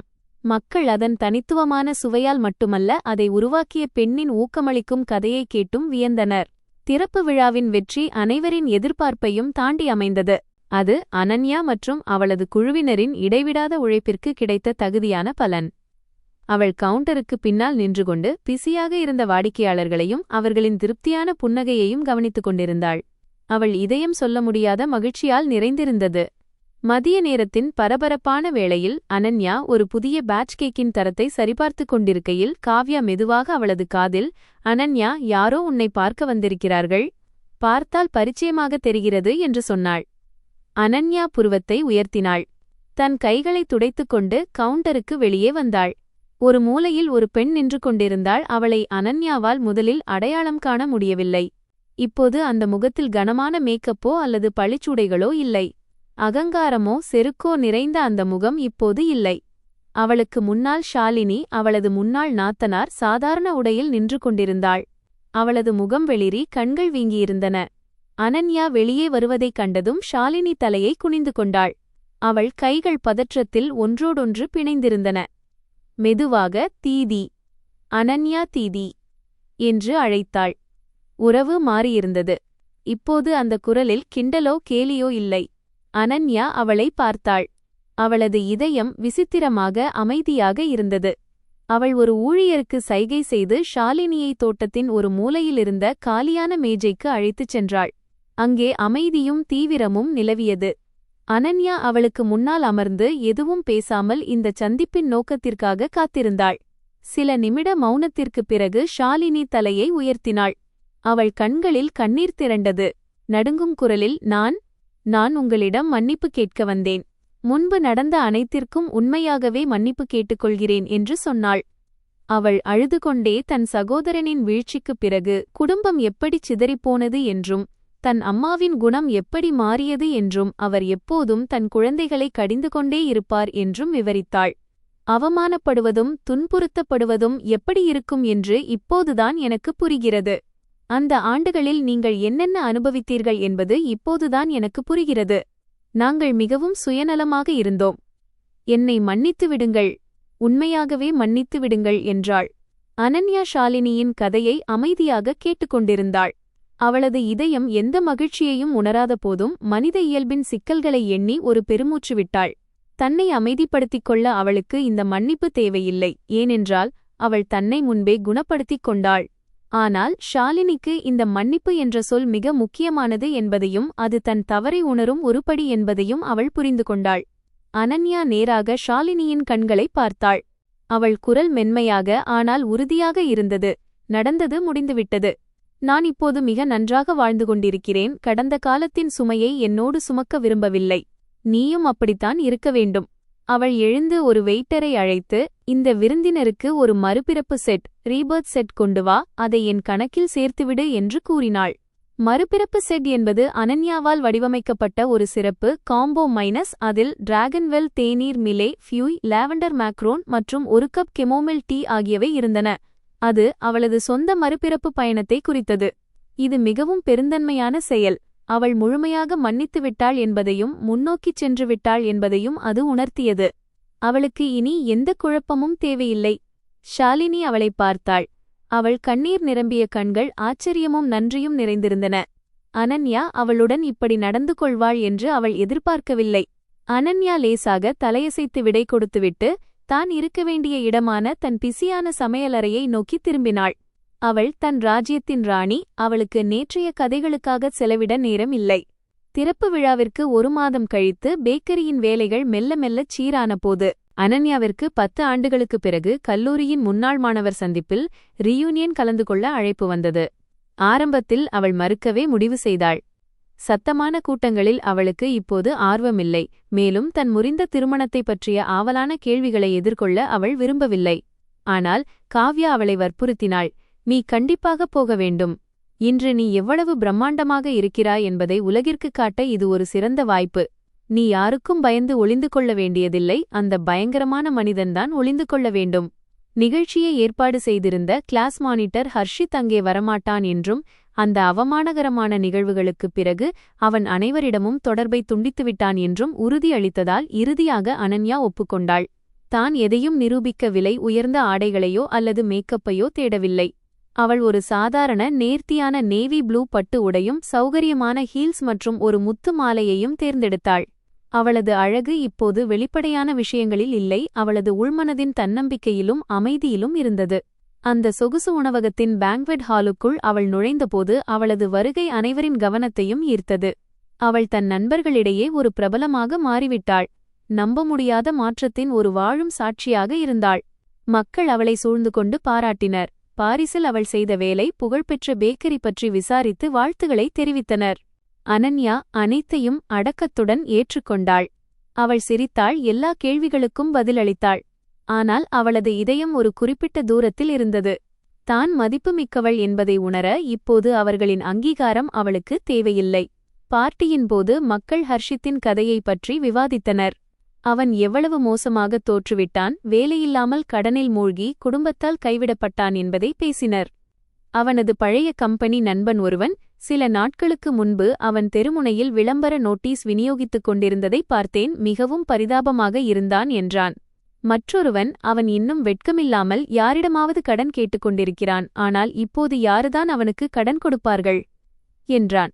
அனன்யா அமைதியாக தன் ரெட் வைன் கிளாஸை சுழற்றிக் கொண்டு கேட்டுக்கொண்டிருந்தாள். அவள் உரையாடலில் பங்கு கொள்ளவில்லை. மற்றவர்களின் வீழ்ச்சியில் மகிழ்ச்சியும் அடையவில்லை. ஒரு நண்பன், அனன்யா, அவன் இந்த நிலையில் இருப்பதை பார்த்து உனக்கு மகிழ்ச்சியாக இல்லையா என்று கேட்டபோது அவள் லேசாக புன்னகைத்து புத்திசாலித்தனமாகவும் எல்லா ஆர்வத்தையும் முடிவுக்கு கொண்டுவரும் வகையிலும் பதிலளித்தினாள். எங்கள் கதை எப்போதோ முடிந்துவிட்டது. அவன் வாழ்க்கையைப் பற்றி எனக்கு இப்போது எதுவும் தெரியாது. இன்று மகிழ்ச்சியான நாள், வாருங்கள் வேறு ஏதாவது பேசுவோம். அவளது இந்த அணுகுமுறை மக்களை கவர்ந்தது. அதே சமயம் சற்று அச்சத்தையும் ஏற்படுத்தியது. அவர்கள் முன்னால் நிற்கும் அந்த பெண் முற்றிலும் வேறொரு தளத்தில் இருக்கிறாள் என்பதை அவர்கள் உணர்ந்தனர். பார்ட்டி மகிழ்ச்சியான சூழலில் முடிந்தது. பில் செலுத்த அனைவரும் தயாரானபோது அனன்யா அமைதியாக கவுண்டருக்கு சென்று முழு தொகையையும் செலுத்தினாள். இது காட்டிக்கொள்வதற்காக அல்ல, தன் இளமையின் ஒரு பகுதியாக இருந்த நண்பர்களுக்கு செய்யும் நன்றி உணர்ச்சியாக இருந்தது. அவளது தாராள மனப்பான்மையைக் கண்டு அனைவரும் ஆச்சரியப்பட்டனர். அனன்யாவும் காவ்யாவும் வெளியே வந்தபோது குருகிராமின் இரவு காற்று குளிர்ச்சியாக இருந்தது. காவ்யா சற்று அதிகமாக அருந்தியிருந்ததால் அவளை பாதுகாப்பாக வீட்டிற்கு அனுப்ப ஒரு கேப் புக் செய்ய அனன்யா முடிவு செய்தாள். போனை திறந்து ரைடு புக் செய்துவிட்டு காத்திருந்தாள். சில நிமிடங்களுக்குப் பிறகு பழைய பழுதான எலக்ட்ரிக் பைக் ஒன்று அவள் முன் வந்து நின்றது. பைக்கில் இருந்தவன் மங்கலான நீல நிறச் சீருடை அணிந்திருந்தான். ஹெல்மெட் அவனது முகத்தை ஏறக்குறைய மறைத்திருந்தது. அவன் வாடிக்கையாளரை உறுதிப்படுத்த நிமிர்ந்து பார்த்தபோது அனன்யாவும் அவனும் அதிர்ச்சியில் உறைந்து போயினர். நியான் விளக்குகளின் வெளிச்சத்தில் தெரிந்த அந்த சோர்வான முகம், வளர்ந்த தாடி, பயமும் அவமானமும் நிறைந்த கண்கள், அவன் வேறெவரும் இல்லை, ஹர்ஷித் தான். தான் நினைத்துக்கூட பார்க்காத ஒரு சந்திப்பு இவ்வளவு விசித்திரமான மற்றும் கொடூரமான முறையில் நிகழ்ந்திருந்தது. காற்று உறைந்துவிட்டது போலிருந்தது. ஹர்ஷித் அங்கேயே அசையாமல் நின்றான். அவனது உதடுகள் துடித்தன. ஏதோ சொல்ல நினைத்தான், ஆனால் வார்த்தைகள் வரவில்லை. அவன் தலையை குனிந்து கொண்டான். இந்த அவமானத்திலிருந்து தப்பிக்க பூமி பிளந்து தன்னை உள்ளே இழுத்துக் கொள்ளாதா என்று ஏங்கினான். ஒரு காலத்தில் கார் வைத்திருந்த புராஜெக்ட் மேனேஜராக இருந்தவன் இப்போது ஒரு சிறு வேலைக்காக தன் முன்னாள் மனைவியின் முன்னால் நிற்க வேண்டிய இக்கட்டான நிலை. காவ்யாவும் அதிர்ச்சியிலிருந்தாள். ஏதாவது ஒரு கிண்டல் வார்த்தையைச் சொல்ல வாய் எடுத்தாள். ஆனால் அனன்யா அவளை தடுத்துவிட்டாள். ஆரம்ப அதிர்ச்சியை சில நொடிகள் கடந்த பிறகு அனன்யா விரைவாக தன் இயல்பான அமைதிக்கு திரும்பினாள். அவனிடம் ஒரு வார்த்தை கூட பேசவில்லை. வெறுப்போ மகிழ்ச்சியோ ஏன் பரிதாபம் கூட இல்லை. அவள் அவனை ஒரு முழுமையான அந்நியனைப் போலப் பார்த்தாள். அவளது வாழ்க்கையோடு எந்த தொடர்பும் இல்லாத ஒரு நபர் போல. காவ்யாவிடம் திரும்பிய அனன்யா, நாம் டாக்ஸியில் செல்லலாம் என்று எதுவும் நடக்காதது போல அமைதியான குரலில் சொன்னாள். ஹர்ஷித்தை ஒருமுறை கூட திரும்பி பார்க்காமல் தோழியின் கையை பிடித்துக்கொண்டு அவள் அங்கிருந்து நடக்கத் தொடங்கினாள். விளக்குகளின் வெளிச்சத்தில் அவனை தனியாகவும் உதவியற்றவனாகவும் விட்டுவிட்டு அவள் சென்ற அந்த மௌனம் 1000 கெட்ட வார்த்தைகளை விட அவனுக்கு அதிக வலியையும் அவமானத்தையும் தந்தது. அந்த மௌனம் அவர்கள் இருவருக்குமிடையிலான மீட்க முடியாத பெரும் இடைவெளியின் சான்றாக இருந்தது. ஒரு டெலிவரி டிரைவராக கூட அவன் அவளது வாழ்க்கைக்குள் நுழையும் உரிமையை இழந்துவிட்டான். கல்லூரி சந்திப்பில் ஹர்ஷித்தை சந்தித்த அந்த விசித்திரமான நிகழ்வு அனன்யாவின் வாழ்க்கையில் எந்த சலனத்தையும் ஏற்படுத்தவில்லை. ஒரு பெரிய குளத்தில் வீசப்பட்ட ஒரு சிறிய கல்லை போல அது சில அலைகளை மட்டுமே உருவாக்கி விரைவில் காணாமல் போனது. அவளை பொறுத்தவரை அது ஒரு முடிவான மற்றும் தெளிவான முடிவு. அவள் கடந்த காலத்தை விட்டு முற்றிலும் முன்னேறிவிட்டாள் என்பதற்கான இறுதிச் சான்று. அவள் மீண்டும் தன் வேலையில் மூழ்கினாள். புதிய பேஸ்ட்ரி செய்முறைகளை உருவாக்குவது மற்றும் குருகிராமில் லேஜார்டின் பிராண்டை மேம்படுத்துவது என தன் இலக்கில் கவனமாக இருந்தாள். சில நாட்களுக்குப் பிறகு பேக்கரியின் அன்றைய கணக்குகளை சரிபார்த்து கொண்டிருந்தபோது ஷாலினி மீண்டும் அவளை பார்க்க வந்தாள். இம்முறை அவள் முன்பை விட அதிக பதற்றமாகவும் பயத்துடனும் காணப்பட்டாள். அனன்யாவை பார்த்ததும் அவளால் அழுகையை அடக்க முடியவில்லை. விரைவாக அவளை ஒரு தனி அறைக்கு அழைத்துச் சென்றாள். அவளது குரலில் ஒரு அவசரம் இருந்தது. அனன்யா தீதி, நான் உங்களை கெஞ்சி கேட்டுக்கொள்கிறேன். தயவுசெய்து எனக்கு உதவி செய்யுங்கள். அனன்யா சற்று குழப்பமடைந்தாள். தன் முன்னாள் நாத்தனாருக்கு தன்னால் என்ன உதவி செய்ய முடியும் என்று அவளுக்கு புரியவில்லை. அவள் ஷாலினியை அமர சொல்லி ஒரு கிளாஸ் சுடுநீர் கொடுத்துவிட்டு பொறுமையாக காத்திருக்கத் தொடங்கினாள். ஷாலினி விம்மி அழுது கொண்டே தன் கதையைச் சொல்லத் தொடங்கினாள். அது ஒரு கசப்பான உண்மையை வெளிப்படுத்தியதோடு இந்த கதையின் மிகப்பெரிய திருப்புமுனையாகவும் அமைந்தது. அவள் மன்னிப்பு கேட்க மட்டும் வரவில்லை, உதவி கோரியே வந்திருந்தாள். ஷாலினிதான் ஒரு வன்முறை நிறைந்த திருமண வாழ்க்கையின் பலி என்பதை ஒப்புக்கொண்டாள். வெளியில் பார்ப்பதற்கு நல்ல பண்புள்ளவராக தெரிந்த அவளது கணவன் உண்மையில் ஆணாதிக்க மனப்பான்மை கொண்டவன் மற்றும் நோயியல் ரீதியாக அனைத்தையும் கட்டுப்படுத்த நினைப்பவன். அவன் அவளை அடிக்கவில்லை, ஆனால் தினமும் கடுமையான சொற்கள், கேலி மற்றும் விமர்சனங்கள் மூலம் மனதளவில் அவளை சிதைத்துக் கொண்டிருந்தான். அவளது ஒவ்வொரு செலவையும் ஒவ்வொரு உறவையும் அவன் கட்டுப்படுத்தினான். அவளை தன் வீட்டில் ஒரு பொம்மையை விட குறைவாகவே நடத்தினான். அவள் விம்மிக்கொண்டே சொன்னாள், நான் கடந்த 3 ஆண்டுகளாக இதையெல்லாம் பொறுத்துக் கொண்டிருக்கிறேன். ஒரு மனைவி என்றால் இப்படித்தான் இருக்க வேண்டும், பொறுமையாகவும் தியாகம் செய்பவளாகவும் இருக்க வேண்டும் என்றுதான் நினைத்தேன். என் அம்மாவும் எனக்கு அப்படித்தான் கற்றுக் கொடுத்தார். ஆனால் உங்களுக்கும் என் அண்ணனுக்கும் இடையே நடந்த பிறகு நீங்கள் எவ்வளவு உறுதியாக அங்கிருந்து வெளியேறி உங்கள் வாழ்க்கையை இவ்வளவு பிரம்மாண்டமாக மீண்டும் கட்டியெழுப்பினீர்கள் என்று நான் பார்த்ததிலிருந்து என் மனதில் பல மாற்றங்கள் ஏற்படத் தொடங்கின. அவள் அனன்யாவின் கையை இறுகப் பற்றிக் கொண்டாள். அவளது கண்களில் ஒரு கெஞ்சல் இருந்தது. இன்று உங்களை பார்த்துதான் எனக்கு தெரிந்தது, ஒரு பெண் தன் கணவனின் நிழலாகவே வாழத் தேவையில்லை என்று. நானும் உங்களைப் போல மாற விரும்புகிறேன். நானும் சுதந்திரமாக இருக்க விரும்புகிறேன். ஆனால் எப்படி என்று எனக்கு தெரியவில்லை. நான் மிகவும் பயப்படுகிறேன். ஷாலினியின் கதை அனன்யாவை அதிர்ச்சியில் ஆழ்த்தியது. ஒரு காலத்தில் தன் குடும்பத்துடன் சேர்ந்து தன்னை துன்புறுத்திய அந்த பெண்ணை இப்போது அவள் பார்த்தாள். இப்போது அவளும் அதே நிலையில் இருந்தாள். ஒருவேளை அவள் அதை விட பரிதாபமான நிலையில் இருந்தாள். அனன்யா இப்போது அவளை பார்த்து இது ஷாலினியின் கர்மா என்று சொல்லியிருக்கலாம். ஆனால் இன்று இருந்த அனன்யா வேறு. அவளது குணமடையும் பயணம் அவளுக்கு பெரிய இதயத்தையும் ஆழமான அனுதாபத்தையும் கொடுத்திருந்தது. அவள் ஷாலினியில் தனது பழைய எதிரியை பார்க்கவில்லை. மாறாக கடந்த காலத்தின் தன் பிம்பத்தையே பார்த்தாள். முன்னெதிர்பார்வைகள் மற்றும் பயத்தின் பிடியில் சிக்கிய ஒரு பெண். அந்த குடும்பத்தின் வேர்களில் ஆழமாக பதிந்திருந்த இந்த ஆணாதிக்க மற்றும் நச்சுத்தன்மைதான் தலைமுறை தலைமுறையாக ஒரு துயரமான சுழற்சியை உருவாக்கியிருக்கிறது என்பதை அவள் உணர்ந்தாள். அந்த சுழற்சியை உடைக்கக்கூடிய ஒரே நபர் இப்போது அவள் மட்டும்தான். அனன்யா எந்த போலி ஆறுதலையும் சொல்லவில்லை. அவள் ஷாலினியின் கண்களை நேராக பார்த்தாள். அவளது குரல் தீவிரமாகவும் அதே சமயம் அதிகாரம் கொண்டதாகவும் இருந்தது. ஷாலினி, நீ முதலில் செய்ய வேண்டியது பயப்படுவதை நிறுத்திவிட்டு உன்னை நீ நேசிக்க கற்றுக்கொள்வதுதான். உன் கணவராக இருந்தாலும் சரி, உனது சுயமரியாதையை மிதிக்க யாருக்கும் உரிமையில்லை. அவள் ஷாலினிக்கு நடைமுறை ஆலோசனைகளை வழங்கத் தொடங்கினாள். பொருளாதார ரீதியாக தனித்து இயங்குவதற்காக எவ்வளவு சிறிய வேலையாக இருந்தாலும் சரி, ரகசியமாக ஒரு வேலையை தேடும்படி அறிவுறுத்தினாள். கணவன் உருவாக்கிய அந்த சிறிய உலகத்திற்குள்ளேயே சுற்றிக் கொண்டிருக்காமல், பழைய நண்பர்களுடன் மீண்டும் தொடர்பை ஏற்படுத்திக் கொண்டு தனக்கான ஒரு ஆதரவு வட்டத்தை உருவாக்கிக் கொள்ளுமாறு கூறினாள். பிறகு அனன்யாதான் எதிர்பார்க்காத ஒரு விஷயத்தை செய்தாள். அவள் தன் பையைத் திறந்து ஒரு விசிட்டிங் கார்டை எடுத்து ஷாலினியின் கையில் வைத்தாள். அது அந்த வக்கீலின் கார்டு. இவர்தான் நான் என் வாழ்க்கையை மீண்டும் பெற உதவியவர். இவரால் உனக்கும் உதவ முடியும் என்று நான் நம்புகிறேன். முடிவெடுப்பது உன் கையில். ஆனால் ஒன்று நினைவில் கொள், நீ தனிமையில் இல்லை. நீ ஒரு சிறந்த வாழ்க்கையைப் பெற தகுதியானவள். இந்த செயல் 1000 ஆறுதல் வார்த்தைகளை விட அதிக முக்கியத்துவம் வாய்ந்தது. அவள் ஷாலினிக்கு வெறும் ஆலோசனையை மட்டும் வழங்கவில்லை. அவள் தன்னைத்தானே விடுவித்துக் கொள்ள ஒரு கருவியை, ஒரு ஆயுதத்தை வழங்கியிருந்தாள். இது மனிதநேயத்தின் மற்றும் பெண்களுக்கு இடையிலான ஒரு மகத்தான செயல். ஷாலினி அந்த கார்டை தன் கைகளில் பற்றிக் கொண்டாள். அது அவளுக்கு ஒரு உயிர்காக்கும் படகை போல தெரிந்தது. அவள் அனன்யாவை பார்த்தாள். அவளது கண்களில் இப்போது நன்றியைத் தாண்டி ஒரு ஆழ்ந்த மரியாதை இருந்தது. அவள் எழுந்து அனன்யாவை நோக்கி மீண்டும் ஒரு முறை தலைவணங்கி அங்கிருந்து புறப்பட்டாள். அவளது நடையில் இப்போது ஒரு தெளிவும் உறுதியும் இருந்தது. அனன்யா பேக்கரியின் கதவில் நின்று ஷாலினியின் உருவம் மறையும் வரை பார்த்து கொண்டிருந்தாள். அவள் தனக்காக ஒரு பேஸ்ட்ரி சாம்ராஜ்யத்தை உருவாக்கியது மட்டுமன்றி, இருளில் மூழ்கியிருக்கும் மற்ற பெண்களுக்கும் நம்பிக்கையையும் தைரியத்தையும் தரும் ஒரு சுடராகவும் மாறினாள். இதுவே மிகவும் முழுமையான மற்றும் அர்த்தமுள்ள வெற்றியாகும். லேஜார்டின் குருகிராம் கிளை திறக்கப்பட்ட ஒரு வருடத்திற்குப் பிறகு அனன்யாவின் பெயர் உணவு உலகத்தை தாண்டி பரவியது. துன்புறுத்தப்பட்ட இல்லத்தரசியிலிருந்து புகழ்பெற்ற தலைமை செஃப்பாக மாறிய அவளது கதை பல பெண்களுக்கு ஒரு சக்திவாய்ந்த உத்வேகமாக மாறியது. இதன் தாக்கத்தை புரிந்து கொண்ட ஒரு பெரிய பதிப்பகம் அவளை தொடர்பு கொண்டு ஒரு புத்தகம் எழுத முன்மொழிந்தது.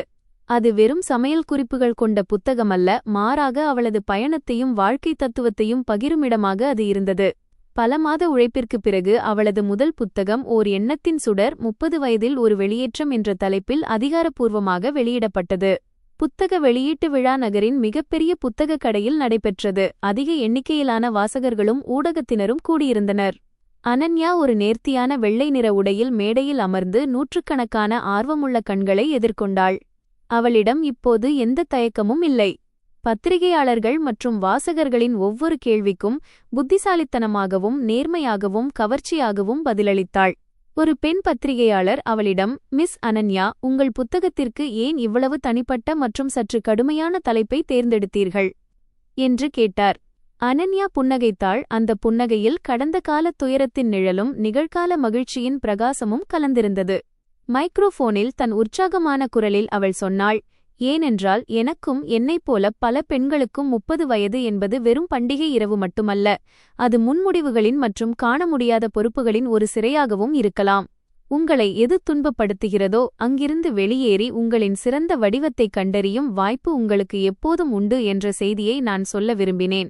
இந்த புத்தகத்தில் உள்ள ஒவ்வொரு கேக்கின் செய்முறையும் வெறும் குறிப்பு அல்ல, அது என் வாழ்க்கையின் ஒரு பகுதி, என் மறுபிறப்பின் கதை. அவளது பதிலுக்கு கரவொலிகள் அதிர்ந்தன. உரையாடல் தொடர்ந்து கொண்டிருந்தபோது அரங்கத்தின் பின்புறத்தில் ஒரு உயரமான மனிதர் அமைதியாக நுழைந்தார். அவர் ஒரு பெய்ஜ் நிற கோட் அணிந்திருந்தார். கையில் வெள்ளை துளி பூங்கொத்து இருந்தது. அவர் தலையை நிமிர்த்தியபோது அனன்யாவின் உலகம் ஒரு நொடி நின்றது. அவர் ரியான். எந்த முன்னறிவிப்பும் இன்றி அவர் வந்திருந்தார். அவர் அங்கே நின்று கொண்டு அவளை அன்போடும் பெருமையோடும் பார்த்து கொண்டிருந்தார். அவரது புன்னகை குளிர்காலத்தின் சூரியனைப் போல இதமாக இருந்தது. அவரது வருகை அவள் இதயத்தில் ஒரு கதகதப்பை ஏற்படுத்தியது. இனிமையான ஒரு உணர்வு அவள் உடல் முழுவதும் பரவியது. விழா முடிந்த பிறகு கூட்டம் குறையத் தொடங்கியதும் ரியான் அவளை நோக்கி நடந்து வந்தான். அவர் அவளிடம் பூக்களைக் கொடுத்து, வாழ்த்துகள் அனன்யா, இன்று நீ உண்மையிலேயே ஜொலிக்கிறாய் என்றார். அனன்யா பூக்களை வாங்கினாள். அந்த துலிப் மலர்களின் தூய மணம் அவளுக்கு அமைதியை தந்தது. எப்படிச் சொல்லாமல் வந்தாய் என்று கேட்டாள். ரியான் புன்னகைத்தான். அவன் கண்கள் அவளை விட்டு ஒரு நிமிடம் கூட விலகவில்லை. உனக்கு ஒரு ஆச்சரியம் கொடுக்க விரும்பினேன். மேலும் நான் பாரிஸில் என் வேலையை விட்டுவிட்டேன். பாரிஸ்தான் குருகிராமிற்கு வரவேண்டும், அதற்கு மாறாக இருக்கக்கூடாது என்று நினைக்கிறேன். ரியானின் எதிர்பாராத மற்றும் நேர்மையான வார்த்தைகள் அனன்யாவை மிகவும் நெகிழச் செய்தன. அன்று மாலை அவர்கள் ஒரு அமைதியான உணவகத்தில் இரவு உணவு சாப்பிட்டார்கள். ரியான் தனது உணர்வுகளை அதிகாரப்பூர்வமாக வெளிப்படுத்தினான். ஒரு முதிர்ச்சியுள்ள மரியாதைக்குரிய ஆணின் ஒப்புதல் அது. அனன்யா, கடந்த 2 ஆண்டுகளில் நீ ஒரு காயம்பட்ட பெண்ணிலிருந்து ஒரு வலிமையான மற்றும் அற்புதமான மனிதராக மாறுவதை பார்த்திருக்கிறேன். நான் உன்னை மதிக்கிறேன், உன்னை நேசிக்கிறேன். நான் உன்னுடன் ஒரு எதிர்காலத்தை உருவாக்க விரும்புகிறேன். நாம் தோழர்களாகவும் சமமான பங்குதாரர்களாகவும் இருக்கும் எதிர்காலம். ஆனால் உனது சுதந்திரத்தை நான் முழுமையாக மதிக்கிறேன். உன் முடிவு எதுவாக இருந்தாலும் நான் ஏற்றுக்கொள்கிறேன். ரியானின் இந்த கோரிக்கை குருகிராம் திரும்பிய முடிவை விடவும் கடினமான ஒரு தேர்வுக்கு அனன்யாவை கொண்டு சென்றது. இவ்வளவு கஷ்டப்பட்டு தன் சுதந்திரத்தை அடைந்த பிறகு புதிய உறவில் நுழைய அவள் தயாராக இருக்கிறாளா? மீண்டும் தன்னை இழந்து விடுவோமோ, காதலின் பெயரால் அடிமையாகி விடுவோமோ என்ற பயம் அவளுக்கு இருந்தது. கடந்த கால அந்த நரக வாழ்க்கை திடீரென அவள் நினைவுக்கு வர அவள் தயங்கினாள். அவளுக்கு யோசிக்க நேரம் தேவைப்பட்டது. அவள் இதை பற்றி தன் அம்மாவிடம் பேசினாள். ஒரு காலத்தில் அவளை பொறுத்துக்கொள்ளச் சொன்ன அதே அம்மா இப்போது மிக அறிவார்ந்த ஆலோசனையை வழங்கினார். அவர் மகளின் கையை பிடித்துக்கொண்டு, மகளே, பயப்படாதே. உன் பழைய திருமண வாழ்க்கை ஒரு கூண்டு. ஆனால் உண்மையான காதல் உன்னை மேலும் உயரத்திற்கு பறக்க உதவும் சிறகுகளாக இருக்க வேண்டும். ரியான் உன்னை எப்படி பார்க்கிறான் என்று பார். அவன் கண்களில் பிடிக்கும் எண்ணமில்லை, மாறாக பாராட்டும் மரியாதையுமே இருக்கிறது. உன் இதயத்தின் குரலை கேள். நீ சரியான முடிவைத்தான் எடுப்பாய் என்று நான் நம்புகிறேன் என்றார். அம்மாவின் வார்த்தைகள் அவள் இதயத்தில் இருந்த கடைசி தடையையும் நீக்கின. தோல்வியுற்ற கடந்த காலத்திற்காக தன் இதயத்தின் கதவுகளை என்றென்றும் மூடிவிட முடியாது என்பதை அவள் உணர்ந்தாள். ரியான் எல்லோரையும் விட முற்றிலும் மாறுபட்டவன். அவன் ஒரு தோழனாக இருக்க தயாராக இருக்கும் மரியாதையான மனிதன். அவன் காதல் வேதனையல்ல, உத்வேகம்.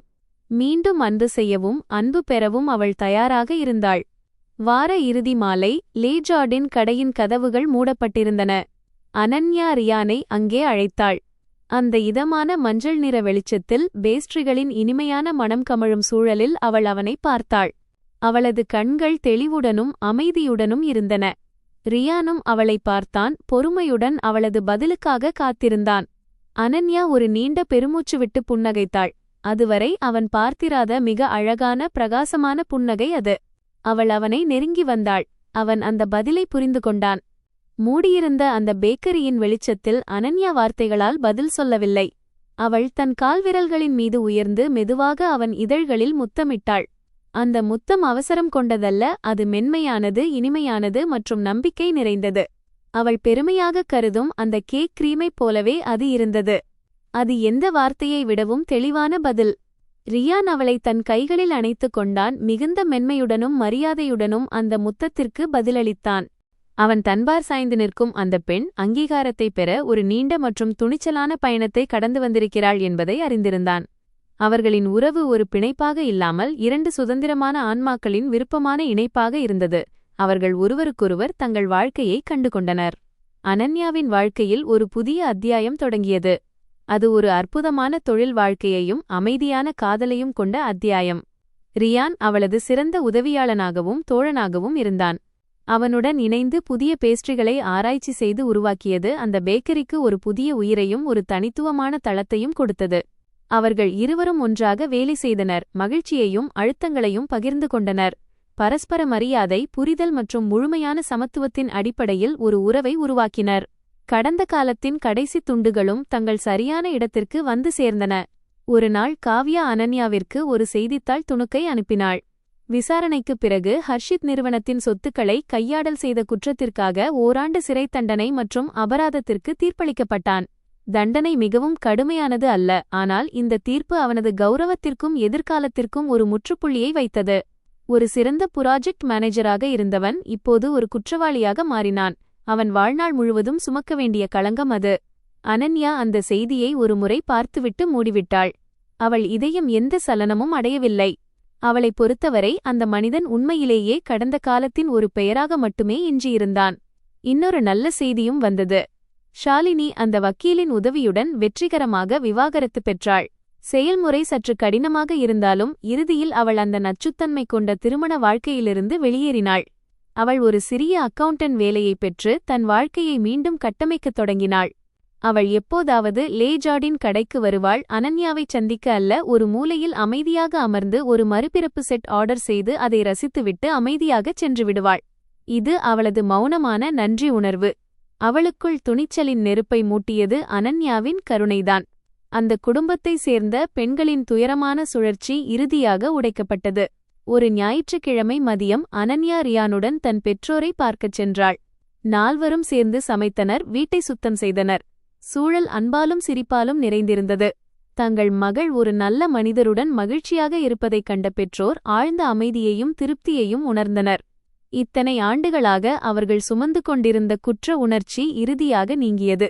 தங்கள் மகள் தன் வாழ்க்கையை திரும்பப் பெற்றது மட்டுமன்றி ஒரு முழுமையான மற்றும் தகுதியான மகிழ்ச்சியையும் கண்டிருக்கிறாள் என்பதை அவர்கள் அறிந்தனர்.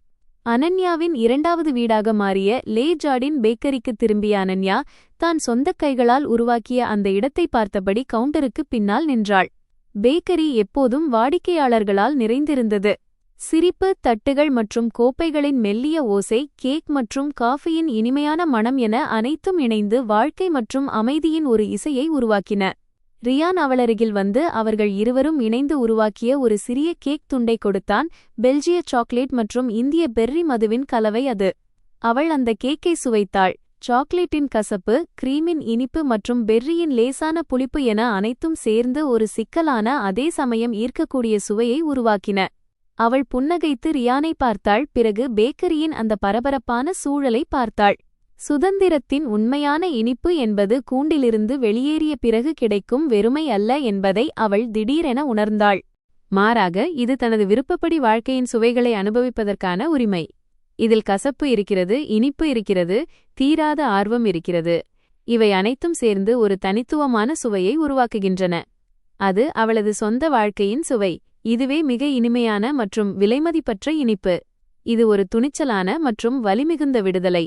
அவள் இப்போது சகித்துக்கொள்ளும் மனைவி அல்ல. அரிய உறுதியுடன் அந்த இருண்ட வாழ்க்கையிலிருந்து அனன்யா வெளியேறினாள். அவள் கத்தவோ அல்லது பழிவாங்கவோ வேண்டியதில்லை. அவள் பெருமையுடனும் அமைதியுடனும் வெளியேறி பாரிஸ் நகரின் இதயப்பகுதியில் தன்னை மீண்டும் உயிர்ப்பித்துக் கொண்டாள். இந்த எதிர்ப்பு, அவளை முற்றிலும் அடிமைப்படுத்திய அந்த வன்முறை கணவனுக்கு ஒரு மரண அடி போன்றது. இந்த கதையின் மூலம் நாம் புரிந்து கொள்வது என்னவென்றால், காயம் எவ்வளவு ஆழமானது என்றாலும் பெண்கள் தமக்காக எழுந்து நிற்கத் துணிந்தால் அவர்கள் மீண்டும் பிறக்க முடியும். மகிழ்ச்சி என்பது நிபந்தனையற்ற பொறுமையால் வருவதில்லை. அது சுயமரியாதையுடனும் நச்சுத்தன்மை கொண்ட உறவுகளை அறுத்து எறியும் தைரியத்துடனும் வருகிறது. இந்த கதையை கேட்ட பிறகு உங்கள் மனதில் என்ன உணர்வுகள் தோன்றின? கீழே உள்ள கமெண்ட்களில் தவறாமல் சொல்லுங்கள். வீடியோவை லைக் செய்யுங்கள் மற்றும் ஷேர் செய்யுங்கள். சேனலை சப்ஸ்கிரைब செய்ய மறக்காதீர்கள். நன்றி. अगर आपको स्टोरी पसंद आई हो तो लाइक शेयर सब्सक्राइब करना ना भूलें, क्योंकि ऐसी स्टोरी सिर्फ और सिर्फ हमारे चैनल पर आपको सुनने को मिलेगी। आपको स्टोरियाँ सुनना पसंद है तो चैनल को कर दीजिए सब्सक्राइब। तो मिलते हैं एक ऐसे ही नेक्स्ट स्टोरी में। तब तक के लिए जय हिंद, जय भारत। और आप कहाँ से हैं ये भी कमेंट में ज़रूर बताना, अपना सिटी का नाम, गाँव का नाम। हम आपकी कमेंट ज़रूर देखते हैं, तो अपना गाँव और शहर का नाम लिखना मत भूलें। तो मिलते हैं नेक्स्ट स्टोरी में। जय हिंद, जय भारत।